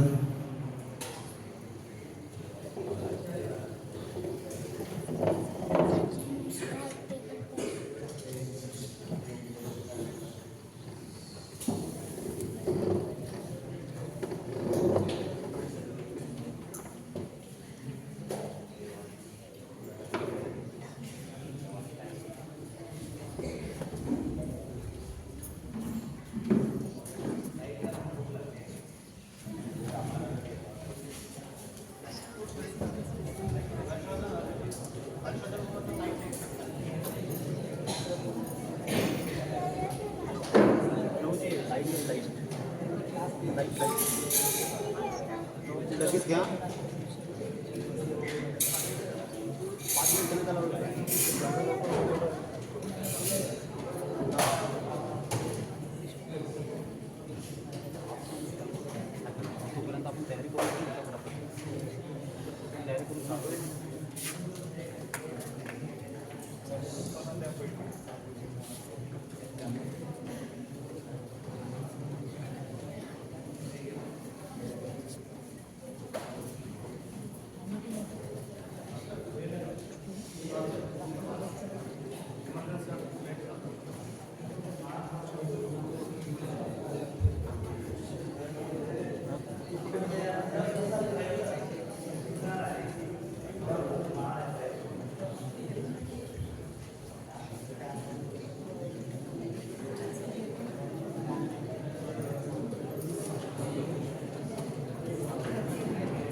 भक्ती करण्यासाठी भगवंताला शरण जाण्यासाठी हा सोपा उपाय दिलेला आहे, ते म्हणजे नामस्मरण करणे. आपण ध्यान करू शकत नाही किंवा तसं जंगलात जाऊन आपण तिथे काही साधना करू शकत नाही. घरग्रस्त जीवन असताना या सगळ्या आपल्या जबाबदारी सांभाळत असताना पण घरात राहूनही कशी भक्ती करू शकतो, तर हे सोपा उपाय भगवंताचं नामस्मरण आहे. तर कसं नामस्मरण करायचं ते आपण आता इथे बघूया. सर्वांना मिळालं का?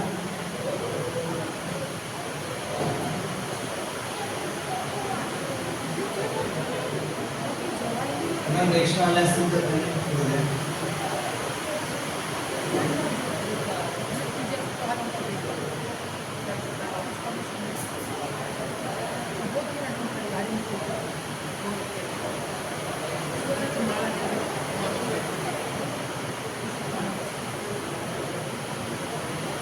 ज्यांच्या नाही त्यांनी गोदाम जातात.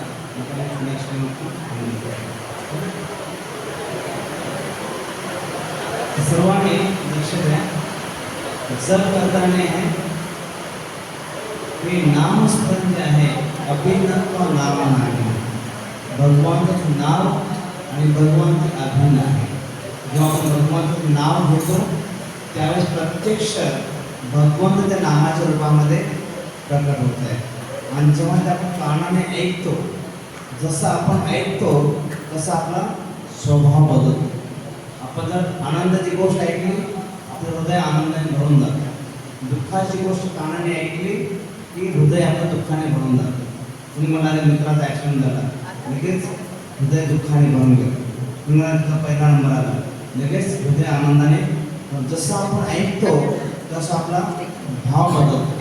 लोक म्हणतात जग वाईट आहे. जग वाईट नाही आहे. जगाकडे बघण्याचा भाव कसा आहे त्याच्यानुसार जग दिसतं.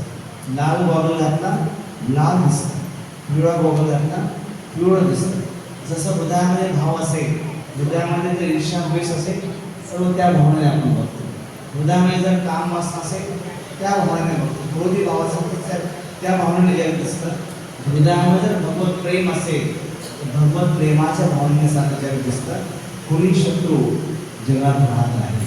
म्हणून हृदय बदलणं, हृदय परिवर्तन होणं सगळ्यात महत्त्वाचं आहे. म्हणजे जे नामस्मरण आहे आपलं हृदय परिवर्तन करण्यासाठी आपल्याला मदत करते. कारण की जेव्हा नाम आपण कानाने ऐकतो, म्हणून कसं जर केलं पाहिजे, तोंडाने बोलणारे कानाने ऐकणं. जो आपण मंत्र आहे हरे कृष्ण कृष्ण कृष्ण हरे हरे, हरे राम राम राम हरे हरे, हे नामस्मरण आहे ते तोंडाने बोलून प्रत्येक शब्द कानावर पडला पाहिजे. आणि जेव्हा ते आपण कानाने ऐकतो ते हृदयामध्ये प्रवेश होते आणि आपला जो भाव आहे तो पूर्णपणे बदलू शकतो. त्यासाठी हे नामस्मरण आहे हे ऐकणं खूप महत्त्वाचं, श्रवण करणं खूप महत्त्वाचं आहे.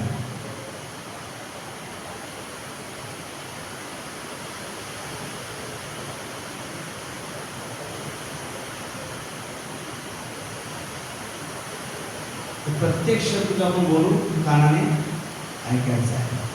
सर्वांनी जेव्हा आपण जप करतो हे बोट जे आहे अंगठ्याच्या बाजूचं बोट माळ्याला स्पर्श करत नाही.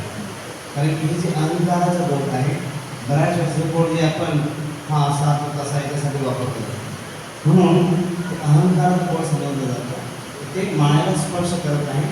जर हा 3-4 फुटांवर आपण करू शकतो. आणि हा जो मणी आहे ज्याला धागा आहे त्याला कृष्णमणी म्हणतात. गुरुमणी आहे, कृष्णमणी आहे. ते जप करताना तिथे आपण गुरुचे स्मरण करणं, चैतन्य महाप्रभूचे स्मरण करणं, श्रीकृष्ण चैतन्य प्रभु नित्यानंद श्री अद्वैत गदाधर श्रीवासदि गौर भक्त वृंद अशा प्रकार पंचतत्व मंत्र म्हणून मग आपण एक मण्याला एक मंत्र म्हणतो. तसे या माळ्यामध्ये किती म्हणे 108 मणी आहे. 108 उपनिषद आहेत, 108 गोष्टी आहेत. तर हे 108 मणी आहेत माळेमध्ये. एका मण्याला एक मंत्र म्हणायचा आहे. असं खरं तर पूर्ण माळ झाली तेव्हा आपण शेवटी इथे धाग्याचा जो मणी आहे गुरुमणी त्याच्या अगोदर येतो आणि इथून परत आपण जय श्रीकृष्ण चैतन्य म्हणून परत रिटर्न व्हायचं आहे. हा मणी ओलांडायचा नाही. हा मणी ओलांडला म्हणजे कृष्णाला ओलांडून गेल्याप्रमाणे कृष्णमणी आहे. मत्त प्रकरण नाणे किंचित असे धनंजय कृष्ण तुम्ही माझ्या प्रेमी काही नाही. म्हणून जप करताना कधी पण असं जप करत इथपर्यंत आलो, इथं स्मरण करायचं गुरुचं चैतन्य महाप्रसाद, परत इथून रिटर्न करायचं, परत इथे यायचं, इथून परत रिटर्न करायचं. हा मनी जो आहे कधी पण आपण जप करताना ओलांडत नाही. ठीक आहे. तर एका मनाला एक मंत्र, प्रत्येक मंत्र जो आहे कानाने ऐकायचा आहे. डोळे डोळे चालते बंद केले करू नका, मला माहिती तुम्ही डोळे बंद केले झोपणार. तर डोळे बंद न करता परंतु फक्त आपले पूर्ण शरीर जे अस्तित्व जे आहे भगवान नाव ऐकण्यामध्ये लावायचं. प्रत्येक शब्द कानाने ऐकायचा आहे. आणि जेव्हा तोंड आणि कान याच्यामध्ये मन त्राणे किती मंत्र, हा मंत्र जर काय करतो मन तारण्यासाठी, मन एकाग्र करण्यासाठी मदत करतो. म्हणून मन त्रायती मंत्र किंवा तोंड बोलू कानाने ऐकतो, मन पुढे जाणार नाही. ऐकायचं सोडलं मन दुसरीकडे जाणार. म्हणून तोंडाने करून प्रत्येक शब्द कानाने ऐकायचं प्रयत्न. जर करताना सगळ्यात महत्त्वाचा ऐकणं सर्व लक्षात ठेवायचं. आपण सुरू करूया आणि एका मनाला एक मंत्र म्हणायचं आहे. असं 108 मंत्र आपण म्हणणार आहोत. प्रत्येक शब्द कानाने ऐकायचं. जय श्री कृष्ण चैतन्य प्रभु नित्यानंद श्री अद्वैत गदाधर शिवासदि गौरभक्तवृंद. हरे कृष्ण कृष्ण कृष्ण हरे हरे, हरे राम राम राम हरे हरे. हरे कृष्ण कृष्ण कृष्ण हरे हरे, हरे राम राम राम हरे हरे. हरे कृष्ण कृष्ण कृष्ण हरे हरे, हरे राम राम राम हरे हरे. हरे कृष्ण कृष्ण कृष्ण हरे हरे, हरे राम राम राम हरे हरे. हरे कृष्ण कृष्ण कृष्ण हरे हरे, हरे राम राम राम हरे हरे. हरे कृष्ण कृष्ण कृष्ण हरे हरे, हरे राम राम राम हरे हरे. हरे कृष्ण कृष्ण कृष्ण हरे हरे, हरे राम राम राम हरे हरे. हरे कृष्ण कृष्ण कृष्ण हरे हरे, हरे राम राम राम हरे हरे. हरे कृष्ण कृष्ण कृष्ण हरे हरे, हरे राम राम राम हरे हरे. हरे कृष्ण कृष्ण कृष्ण हरे हरे, हरे राम राम राम हरे हरे. हरे कृष्ण कृष्ण कृष्ण हरे हरे, हरे राम राम राम हरे हरे. हरे कृष्ण कृष्ण कृष्ण हरे हरे,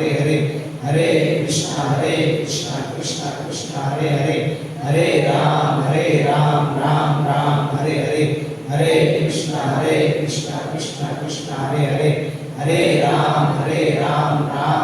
हरे हरे. हरे कृष्ण कृष्ण कृष्ण हरे हरे, हरे राम राम राम हरे हरे. हरे कृष्ण कृष्ण कृष्ण हरे हरे, हरे राम राम राम हरे हरे. हरे कृष्ण कृष्ण कृष्ण हरे हरे, हरे राम राम राम हरे हरे. हरे कृष्ण कृष्ण कृष्ण कृष्ण हरे हरे, हरे राम राम राम हरे हरे. हरे कृष्ण कृष्ण कृष्ण कृष्ण हरे हरे, हरे राम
जय श्री कृष्ण चैतन्य प्रभु नित्यानंद श्री अद्वैत गदाधर श्रीवासदि गौर भक्तवृंद। इथे आपण जेव्हा पोहोचतो पंचतत्व मंत्र म्हटलं, परत मग मागे रिवर्स रिटर्न जातो आणि जप करताना जे आहे ही माळ हे मणी मागे मागे आले पाहिजे असे. हरे कृष्ण कृष्ण कृष्ण हरे हरे, हरे राम राम राम हरे हरे, हरे कृष्ण कृष्ण कृष्ण हरे हरे, हरे राम राम राम हरे हरे, कृष्ण कृष्ण कृष्ण हरे हरे, हरे राम राम राम हरे हरे. ही माळ जी अशी खाली आली पाहिजे आणि आपण पुढे पुढे जाता यायला पाहिजे, दिवस नाही. ठीक आहे.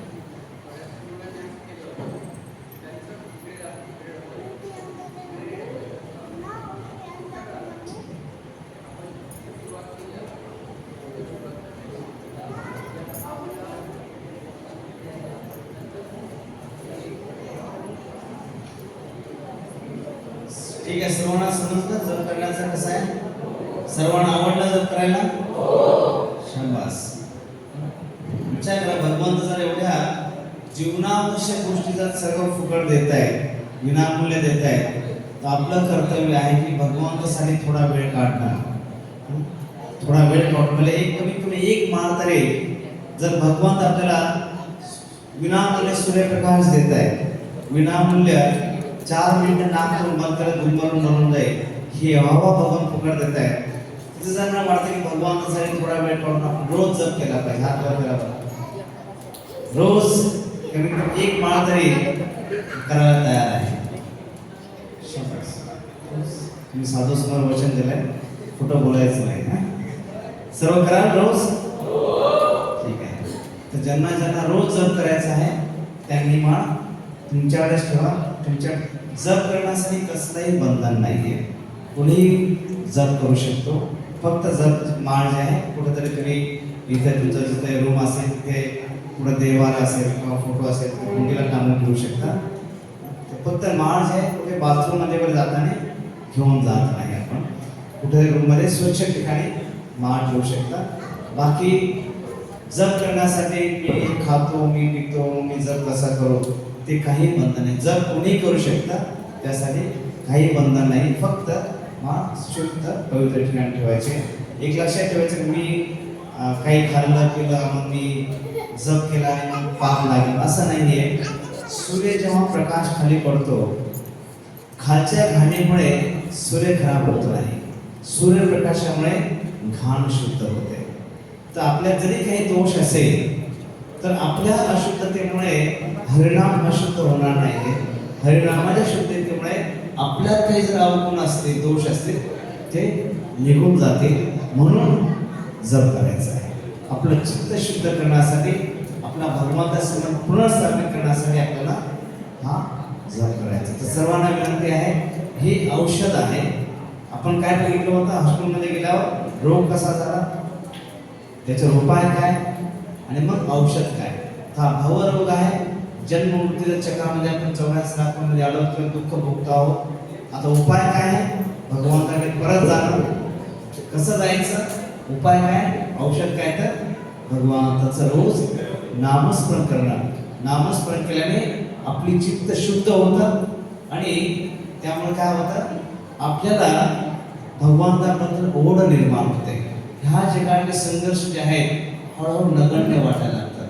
जेव्हा विमान जमिनीवर असतं आजूबाजूच्या बिल्डिंग मोठ्या दिसतात, पण ज्यावेळेस विमान वर उडतं बिल्डिंग छोट्या छोट्या दिसतात. आपण जर इकडे पोस्ट किल्ल्यावर गेलो, एक बाजूची बिल्डिंग नदी एकदम बारीक वाटत नाही, हा उंचावर. तसं नामस्मरणामुळे आपली भावना उंचावते.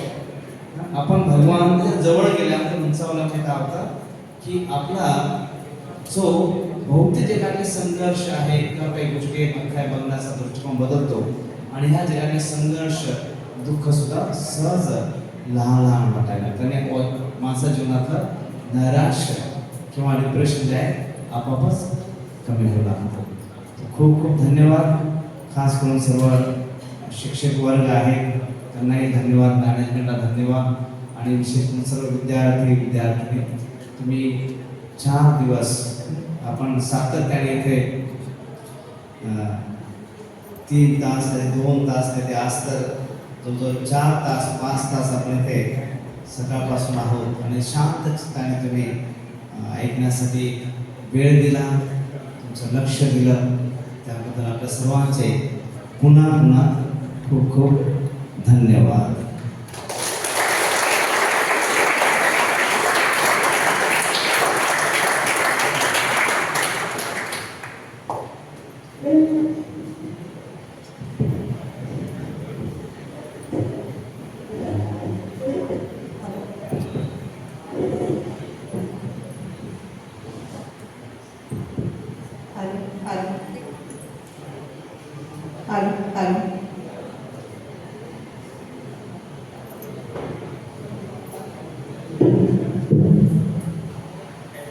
सर्वप्रथम मी प्रभूजींना खूप खूप धन्यवाद देऊ इच्छिते की त्यांचा अमूल्य वेळ काढून त्यांनी हा जो गीता कोर्स आहे, गीता प्रवेश हा जो कोर्स आहे तो गेल्या 4 दिवसापासून ते आपल्याकडे येत आहेत आणि अगदी ठरलेल्या वेळेत आणि सर्व मुलांना ज्यांनी खेळवून ठेवलंय त्या खुर्चीला 2 तास बसणं मुलांसाठी किती कठीण असतं हे आम्ही स्वतः अनुभवलंय. पण तरीसुद्धा सर्व मुलांनी हा कोर्स अतिशय उत्साहामध्ये पूर्ण केला. त्याचं पूर्ण श्रेय मी प्रभूजींना देऊ इच्छिते की खरं तर वक्ता आणि श्रोता यांच्यामधलं अंतर खूप कमी करणं हे वक्त्याच्या हातात असतं आणि प्रभूजींनी ते अंतर अगदीच कमी केलंय. अगदी हृदयस्पर्शी असा हा कोर्स प्रभूजींनी इथे घेतलेला आहे.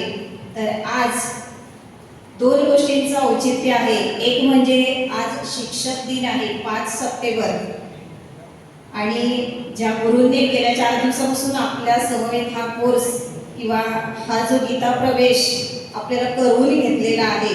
कारण गीता फक्त आपण वरती चित्रच बघतोय, परंतु ते चित्र आता प्रत्यक्षात काय आहे ते जाणून ज्या गुरूंनी दिलेले आहे. तर त्यांच्या हस्ते मी प्रभूजींना विनंती करते की हा जो शिक्षक दिन आहे तर त्या निमित्ताने शिक्षक म्हणजेच गुरु आणि त्या गुरुच्या हस्ते आजचं प्रतिमा पूजन, राधानाथ स्वामी महाराजांचं प्रतिमा पूजन मी प्रभूजींना विनंती करते की त्यांनी हे प्रतिमा पूजन करावं.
सांगा फोटो काढायला, फोटो काढायला काढ नंतर एक घाबरते.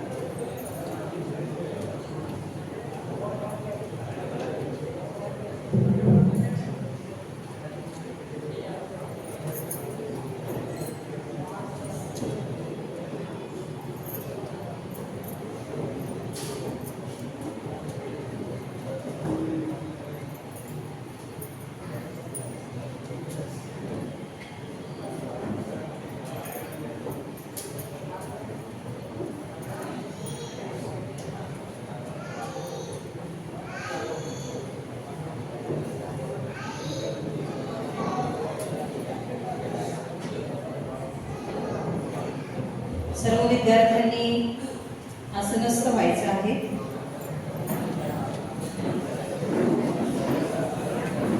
प्रभूजींनी त्यांच्या गुरूंचं इथे पूजन केलेलं आहे आणि गेल्या 4-5 दिवसापासून आपल्याला आध्यात्मिक गुरु म्हणून लाभलेले प्रभूजी यांचं स्वागत करण्यासाठी किंवा यांचं पूजन करण्यासाठी मी आजी कृष्ण भाऊंना विनंती करते की प्रभूजींचं स्वागत करण्यासाठी त्यांनी पुढे यायचं आहे.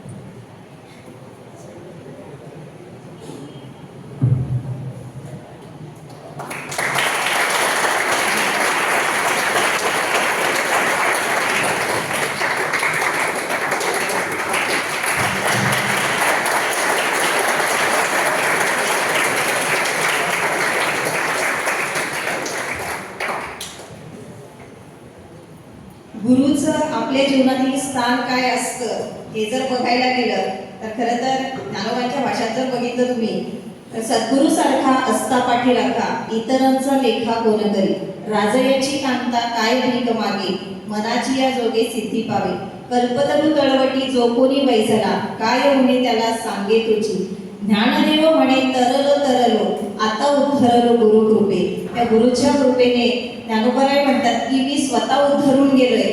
तर त्या शब्दावर प्रमाण ते शब्द प्रमाण जे आपण शिकलोय तर त्याच्यावर विश्वास ठेवून गुरु किंवा शिक्षक हे आपल्या जीवनाचे शिल्पकार आहेत आणि त्या गुरूंचं पूजन करण्याचा आजचा हा दिवस डॉक्टर सर्वपल्ली राधाकृष्णन यांचा जन्मदिवस शिक्षक दिन म्हणून साजरा केला जातो आणि आज खऱ्या अर्थाने गुरुचं पूजन हे आपण इथे केलेलं आहे. तर सर्व शिक्षक वृंद जे आहेत तर त्यांचं सुद्धा प्रभूजींच्या हस्ते स्वागत करण्यासाठी मी सर्व शिक्षकांना मंचावर आमंत्रित करू इच्छिते. सर्वप्रथम आनंद सर यांना विनंती करते की त्यांनी मंचावर यायचं आहे.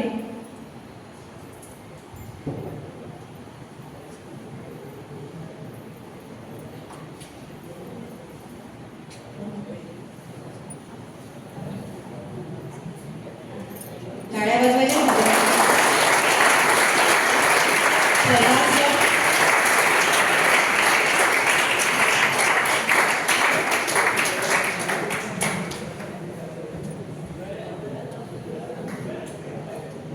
Milind sir,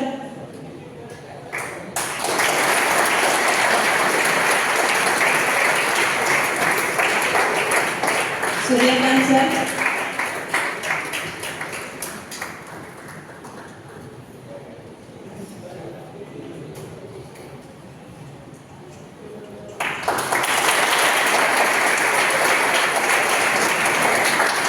Suryakant sir, Sunil sir,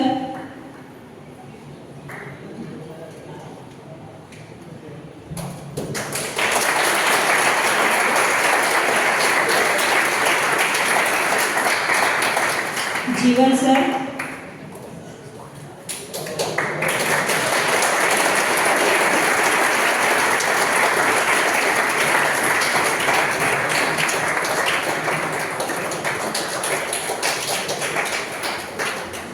Omkar sir,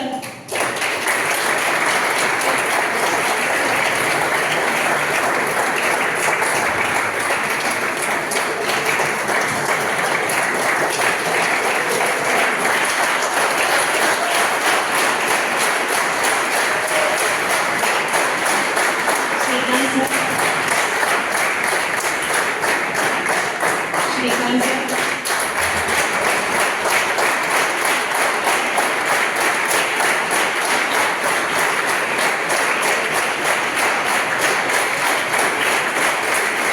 Bhave sir,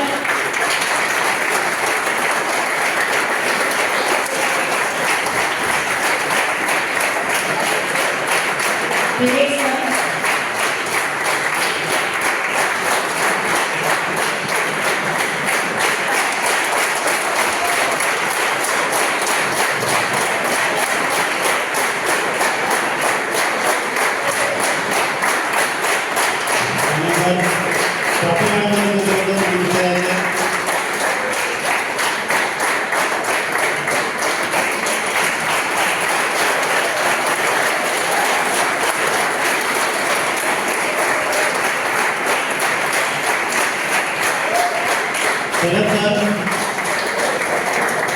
जलतरंग यांचे पदवीधर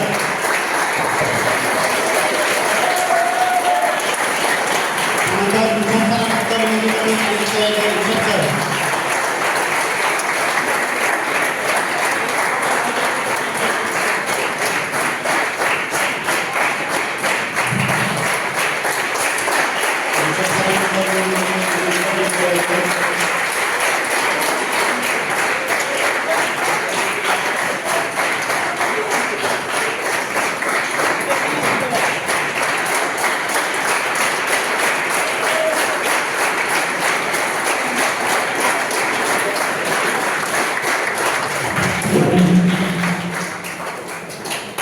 वृषाली मॅडम,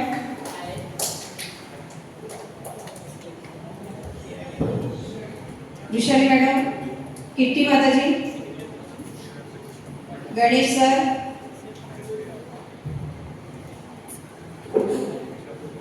विशाल sir,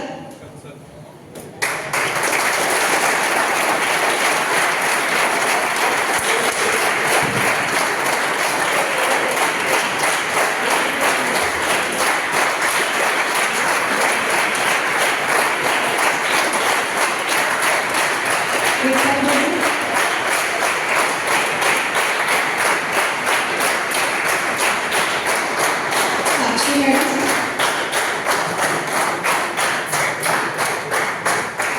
Prajakta madam,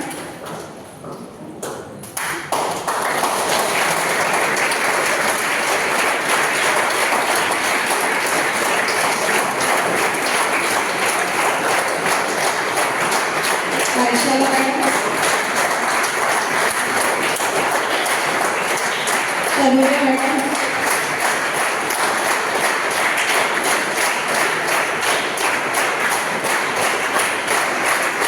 Tanuja madam, Babita madam,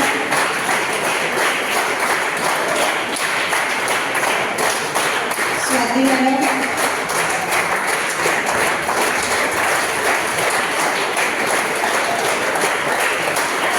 Dhanvanti madam,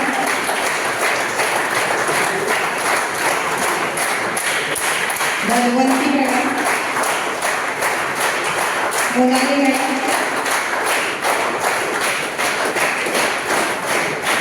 Ashwini madam, Deepali madam,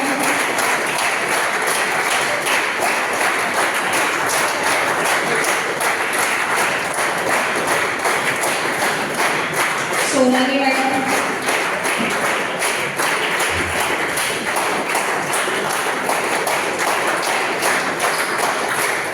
Asmita madam,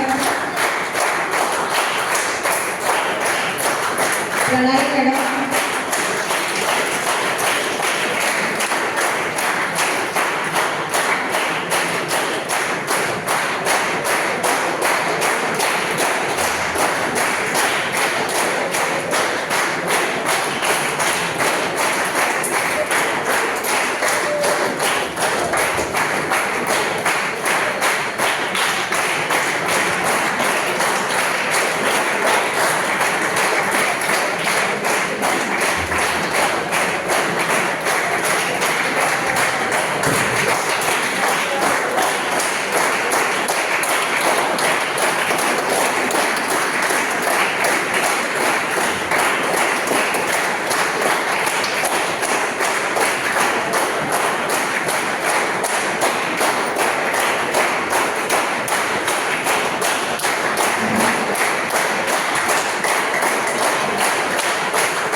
आधी गुरुसी वंदावे मग साधन साधावे.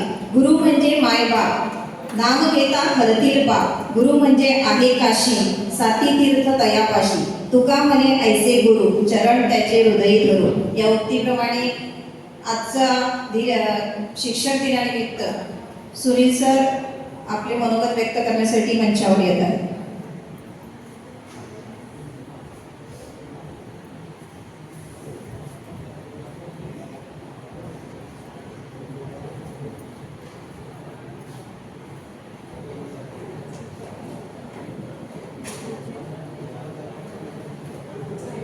सर्वप्रथम आजच्या या शिक्षक दिनाच्या सर्व शिक्षकांना खूप खूप शुभेच्छा.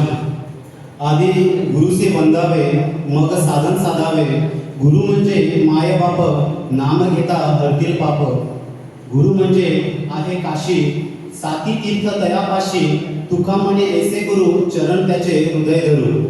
खरं तर प्रत्येकाच्या जीवनामध्ये गुरु हा असतोच. जसं आपण सांगतोय की पहिला आपला गुरु म्हणजेच आपले मायबाप, त्यानंतर शिक्षक. आपल्याला कुठल्या ना कुठल्या याच्यामध्ये आपला गुरु हा आपल्याला मार्गदर्शन करत असतो. वाईट गोष्टीपासून आपल्याला कशा प्रकारे तो आपल्याला समजावून सांगत असतो. तसेच आपल्याला जर सांगायचं गेलं तर एखादा विद्यार्थी आहे, जर त्याला त्याच्या जीवनामध्ये जर त्याला मार्गदर्शकच नसला कोणी, तर त्याला नक्की ध्येय त्याला काय साधायचंय, तो शिक्षण घेत राहील, पण त्याला जर गुरुच मिळाला नाही तर त्याला जीवनामध्ये काय करायचं हे त्याला माहिती पडणार नाही. तसेच मला सुद्धा जे शिक्षण जे लाभले, म्हणजेच माझे प्राथमिक शाळेचे असतील, हायस्कूलचे असतील, कॉलेजचे असतील, तसेच ITI कॉलेजचे, मी एक या ठिकाणी मी आनंद सरांचं एक सांगू शकेन की ज्यावेळेस मला या ठिकाणी असे गुरु लाभले, त्यामुळं आज मी या ठिकाणी स्टेजवर एवढी बोलण्याची मला हिंमत आहे किंवा एवढं मला या ठिकाणी संधी मिळाली. खरं तर त्यांनी मला पहिल्यापासून साधारणतः ज्यावेळेस मी ITI कॉलेजला ॲडमिशन घेतलं तेव्हापासूनच त्यांचं मला खूप मार्गदर्शन राहिलं. त्यांनी प्रत्येक ज्यावेळेस कोर्स करत होतो त्यावेळेसपासून तर आतापर्यंत नेहमी ते माझ्या डोक्यावर त्यांचा आशीर्वादाचा हात हा नेहमी असतो. कधीही मला काय अडचण आली तर ते नेहमी माझ्या सोबत राहतात आणि मला मार्गदर्शन करत असतात. कारण जर गुरु जर नसता तर आपल्याला एक योग्य दिशा देणारा नसता. आणि त्या निमित्त आजच्या या शिक्षक दिनानिमित्त मी सर्वांना त्यांचं हार्दिक हे करतोय. धन्यवाद.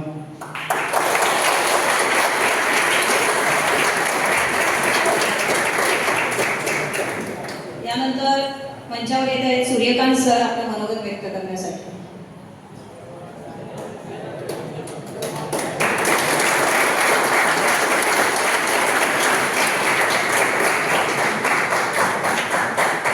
खरं तर हा उद्देश ठरलेला योग आहे. आजच्या दिवशी आपला कोर्स जे आपले गुरुवर्य यांनी आपल्याला गीतेविषयी जो कोर्स शिकवला, त्याच्यात मी याच्या आधीही गीतेचे श्लोक वाचत होतो. अश्वत्थाना पुरुषा धर्मशास्त्र पर्यंत प्राप्यमा निवर्तन्ते वस्तू संसारावरती. हे आज प्रत्यक्ष कळालं की आपला नेमका रोल काय आहे, आपण या संसारात कशासाठी आलो. ओव्हरऑल जो कोर्स होता त्या कोर्समध्ये एक दृष्टिकोन मिळाला आणि आपल्या या शिक्षक दिना दिवशी त्यांच्या माध्यमातून हे सगळं आपल्याला ज्ञान मिळालं आणि त्याच्याबरोबर हे मनोगत व्यक्त करण्याची मला संधी मिळाली.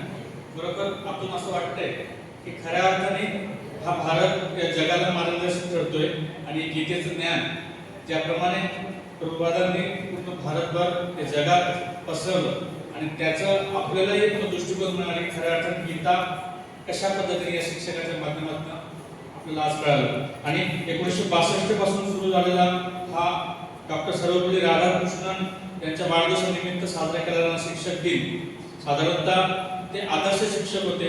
त्यांना 27 वेळा नोबेल मानांकन मिळालं होतं. आणि या भारतातच अशा प्रकारचे शिक्षक घडतात आणि एक विद्यार्थी, एक पुस्तक, एक पेन पूर्ण जग बदलू शकतं आणि एक शिक्षक देखील त्याला सामावून पूर्ण जग बदलू शकतं असं एक मी मनोगतात व्यक्त करेल. आणि ह्याच गीतेचा फक्त कोर्स पुरता मर्यादित न राहता इथून पुढे आपण जग आणि जे जे प्रभूजींनी सांगितलं त्याचं सातत्य ठेवूया असा संकल्प करूया शिक्षक दिनाच्या दिवशी.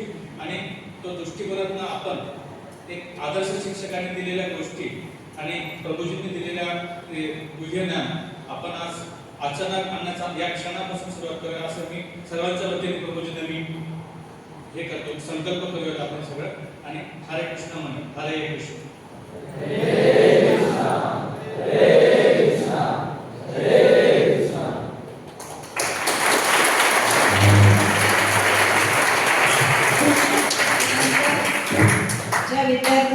विद्यार्थ्यांपैकी किंवा विद्यार्थिनींपैकी जर कुणाला उत्स्फूर्तपणे बोलायची इच्छा असेल तर त्यांनी मंचावर यायचं. शिक्षक दिनानिमित्त जर कोणी बोलू इच्छित असेल तर त्यांनी मंचावर यायचं आहे.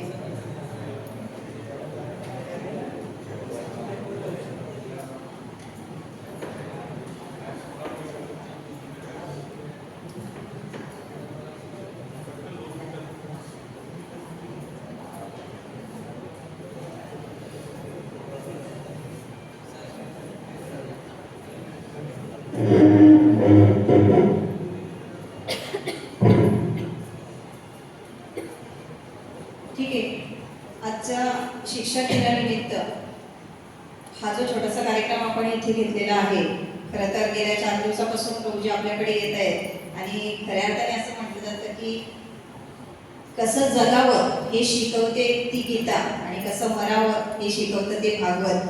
तर ज्या गीतेने आपल्याला जगायला शिकवले, प्रत्येक पाऊल टाकताना त्या गीतेमध्ये त्याचं उत्तर आहे किंवा पडलेल्या प्रत्येक प्रश्नाचं उत्तर आपण गीतेमध्ये शोधू शकतो, असा हा उत्तम असा कोर्स प्रभूजींनी इथे येऊन आपल्याला दिलेला आहे. जे त्यांनी जे काही गीतेचं पान आपल्याला केलेलं आहे, खरं तर आपल्या जीवनामध्ये त्याचा अंगीकार करणं म्हणजे खऱ्या अर्थाने आपले यश आहे.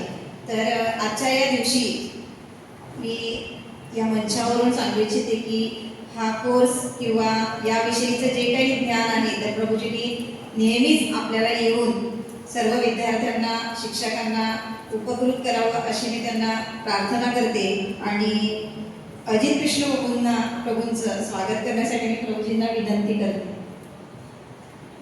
एक आशीर्वाद म्हणून, कारण गुरुकडून मिळालेला आशीर्वाद हा कधीच खाली जात नसतोय. म्हणून प्रत्येक वेळेस जी व्यक्ती किंवा प्रत्येक गुरु जेव्हा आपल्या समोर असतात तेव्हा त्यांच्याकडून आशीर्वाद घेणं हे आपल्या सगळ्यांचं कर्तव्य आहे. आणि आपल्या संस्थेचे CEO अजित कृष्ण प्रभू यांनाही प्रभूजींनी आशीर्वाद द्यावा असं मी त्यांना विनंती करते.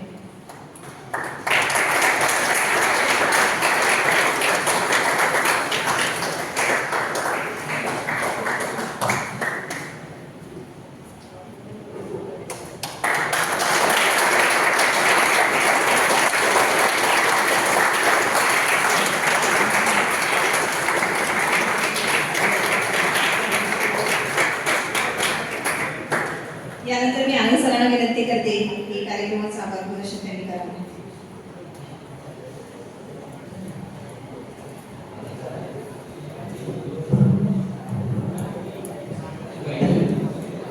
मला कल्पना आहे की आता पोटात अगदी काव चालू आहे, तरी जास्त वेळ नाही येणार, थोडासाच वेळ घेतोय. अतिशय दुग्ध शर्करा योग होता.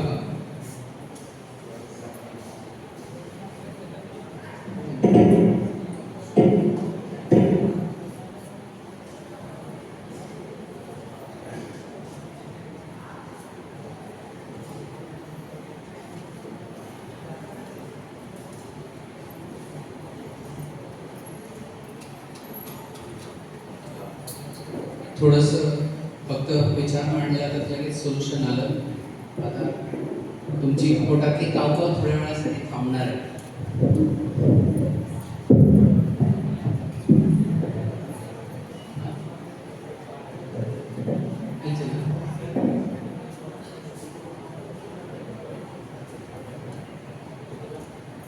तर रोजीने तुमच्यासाठी खूप छान असा प्रसाद आणलाय. तो प्रसाद आपण आता सर्वजण घेणार आहोत आणि त्याच्यानंतर आपला दुपारचा एक प्रसाद आपल्याला घेणं बाकी आहे, तो एक वेळ. हा प्रोग्राम व्हावा असं मैत्रीप्रिया माताजींची खूप इच्छा होती. मागच्या वर्षी आपण हा प्रोग्राम घेतला होता, यावर्षी आपण हा प्रोग्राम घेतोय. आणि हा प्रोग्राम घेण्यामागचा उद्देश असा होता की प्रत्येकाला भक्तीतली ABCD कळावी. कारण जोपर्यंत आपण कोणी असं शिकवत नाही, सांगत नाही, तोपर्यंत आपण कदाचित मनात भक्ती असते. प्रभूजी वेळेस म्हटले की आत्म्याचा वास आपल्या शरीरात आहे, त्याच्यात ऑलरेडी भक्ती आहे, पण त्याला योग्य दिशा देणं, मार्ग देणं हे होणं खूप गरजेचं आहे. आणि यासाठीच आपण ज्ञान ग्रहण करत असतो, शाळेत जात असतो आणि आपलं स्वतःचं आयुष्य घडवत असतो. भक्तीचंही तसंच आहे. भक्तीमध्येही आपण भक्ती कशी करावी, काय करावं, कसं काय नाही करावं, या सगळ्या बऱ्याचशा प्रश्नांची उत्तरं ज्यावेळेस जोपर्यंत आपण गुरुकडे जात नाही, गुरुकडनं हे सगळं ज्ञान ग्रहण करत नाही, तोपर्यंत आपल्याला मिळत नाही. आणि म्हणून ही ABCD जी आपल्याला प्रभूजींनी शिकवली, ज्यामध्ये आपण गीता प्रवेश असा कोर्स हा तुम्ही आता कंप्लीट केला. अजून परीक्षा व्हायची बाकी आहे, कारण तुम्हाला सगळ्यांना प्रश्नपत्रिका दिल्या जाते, उत्तरं मात्र घरून लिहून आणायची. आमची परीक्षा जरा वेगळी, कॉपी करायला परवानगी आहे, पण आता कोण कॉपी करतं ते बघायचं की मला समजलंय, माझं मी लिहिणार आहे की मी कुणाचं तरी उतरवणार आहे, हे आपल्याला बघायचं आहे, बरोबर.